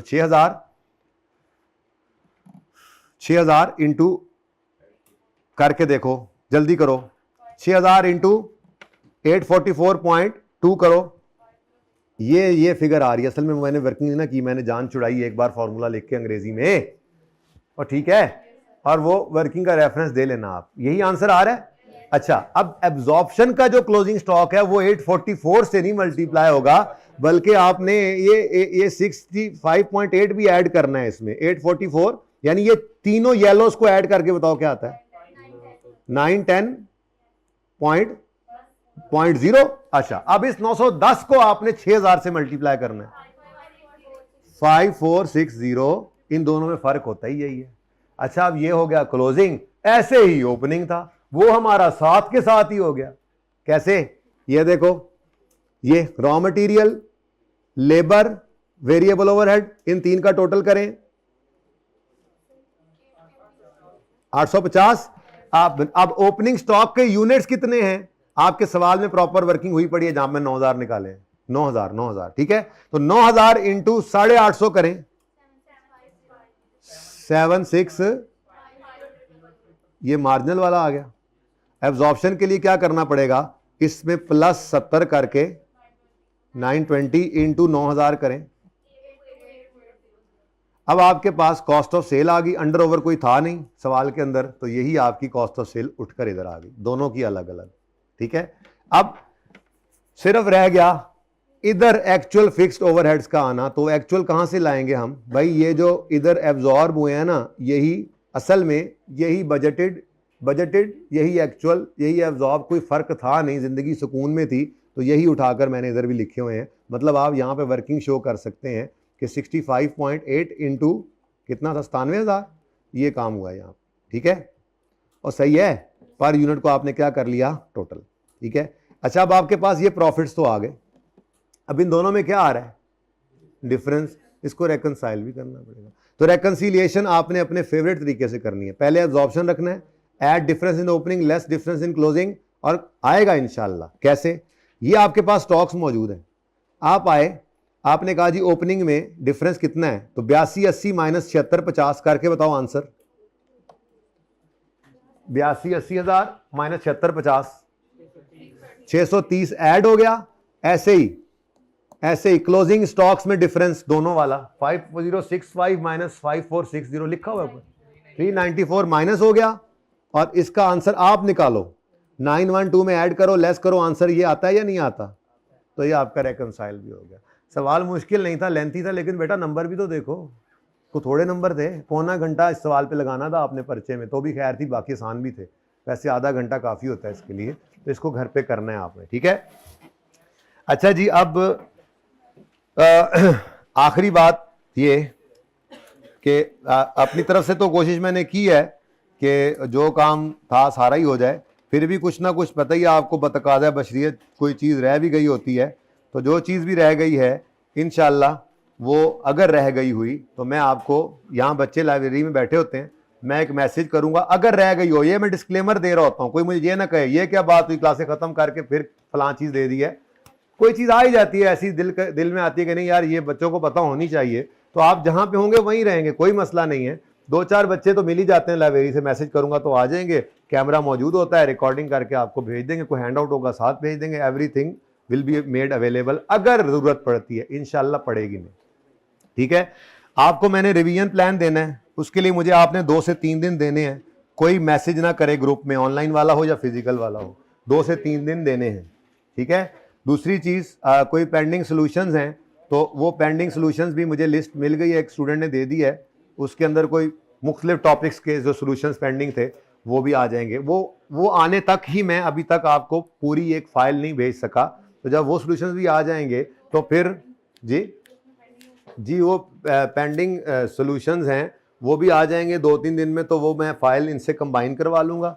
उसके अलावा कोई सॉल्यूशंस होंगे तो वो फिर नहीं होंगे। जो सॉल्यूशंस आपने पेंडिंग बोले हैं वो या तो क्लास में सवाल हो गए, या फिर बेटा चुप कर जाओ ना, या फिर वो आपके सॉल्यूशंस थे, तो जो उनमें से भी रहते थे वो आ जाएंगे। तो एक फाइल पूरे सारे हैंडआउट्स की, वैसे तो हैंडआउट्स की फाइल कोई चाहिए आपको लेक्चर नोट्स की? मेरा नहीं ख्याल लेक्चर नोट्स आपको चाहिए हैं, क्योंकि आपने लेक्चर नोट्स को फॉलो ही नहीं करना। आप खामखा उनको देखेंगे। लेक्चर नोट्स तो उन्होंने फॉलो करने हैं जिन्होंने लेक्चर आज बैठ के शुरू करने।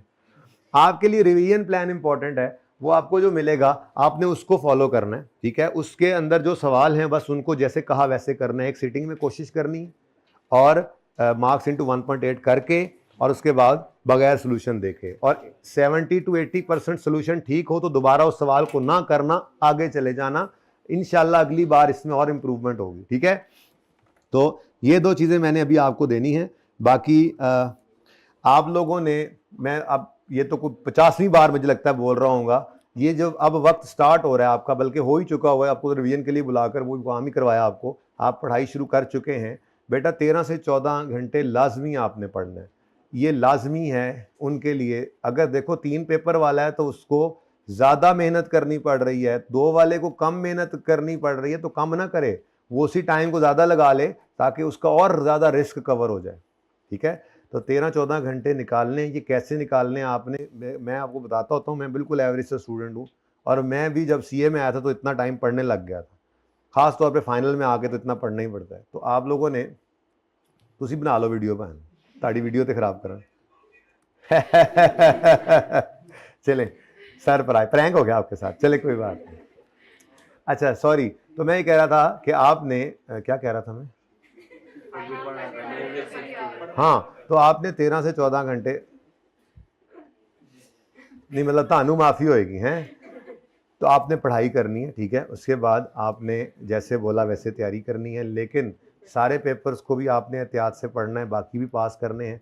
और खुदा के लिए अकाउंटिंग वाले पर्चों के लिए जहन में रखिए, इनके लिए नींद सबसे ज़्यादा ज़रूरी है पेपर नाइट में। ऐ नहीं कि जाके हूँ सौ जाओ जनाब, सौ गए, रिकॉर्ड तोड़ देते हैं जी, मैं 14 घंटे सोया सर, फिर भी अकाउंटिंग वाले पर्चे पास नहीं।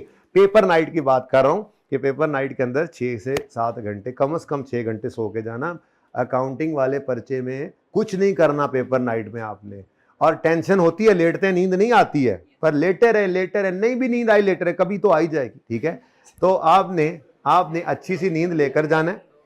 सुन ले मेरी बात, सुबह नमाज के बाद, आप जो रमज़ान चल रहा होगा, ठीक है, तो आप माशाल्लाह सहरी में उठेंगे, तहज्जुद के नफल पढ़ें, दुआ करें, फिर बेशक आप अपना नमाज के बाद, इशराक के बाद थोड़ी देर सोना चाहें सो जाएं, पढ़ना चाहें, रिवाइज़ करना चाहें। लेकिन जो आखिरी रिवीजन है उसके अंदर आपने क्या रिवाइज़ करना है, ये याद रखना। पेपर से 1 दिन पहले, 2 दिन पहले, कोई भी टॉपिक का जो सवाल आपको सबसे पसंद है ना, अच्छा, उसको भी आपने, अगर कम टाइम है तो सिर्फ देख लेना, ज़्यादा टाइम है तो सिर्फ एक बार उस सवाल को करना है, बाकी ऐसे ही 2, 4, 5 सवालों को देखना है, उसके सोल्यूशन को देखते जाना है। ये देखकर, हाँ वही आखिरी दिन की बात कर रहा हूँ, इसमें ये होना है, सोल्यूशन देखा, हाँ बिल्कुल ठीक है, ये तसल्ली के लिए होता है। आपने मॉक से पहले एक पूरी रिवीजन और मॉक के बाद एक पूरी रिवीजन करनी है, जैसे कहा है वैसे, ठीक है। बाकी अल्लाह आप लोगों को कामयाब करे। कोशिश मैंने की थी कि जो मेरे से हो सके बेस्ट किया है, बाकी को कमी कोताही रह गई हो, किसी का दिल मैंने दुखाया हो, तो किसी का भी दिल दुखाया तो उसके लिए भी माजरत। और आप लोगों ने मेहनत करनी है, रिज़ल्ट पे मेरा दिल नहीं दुखाना, ठीक है। तो ज़िंदगी रही तो आपकी मिठाई के साथ, आपके साथ मुलाकात होगी रिज़ल्ट पे। अल्लाह हाफ़िज़।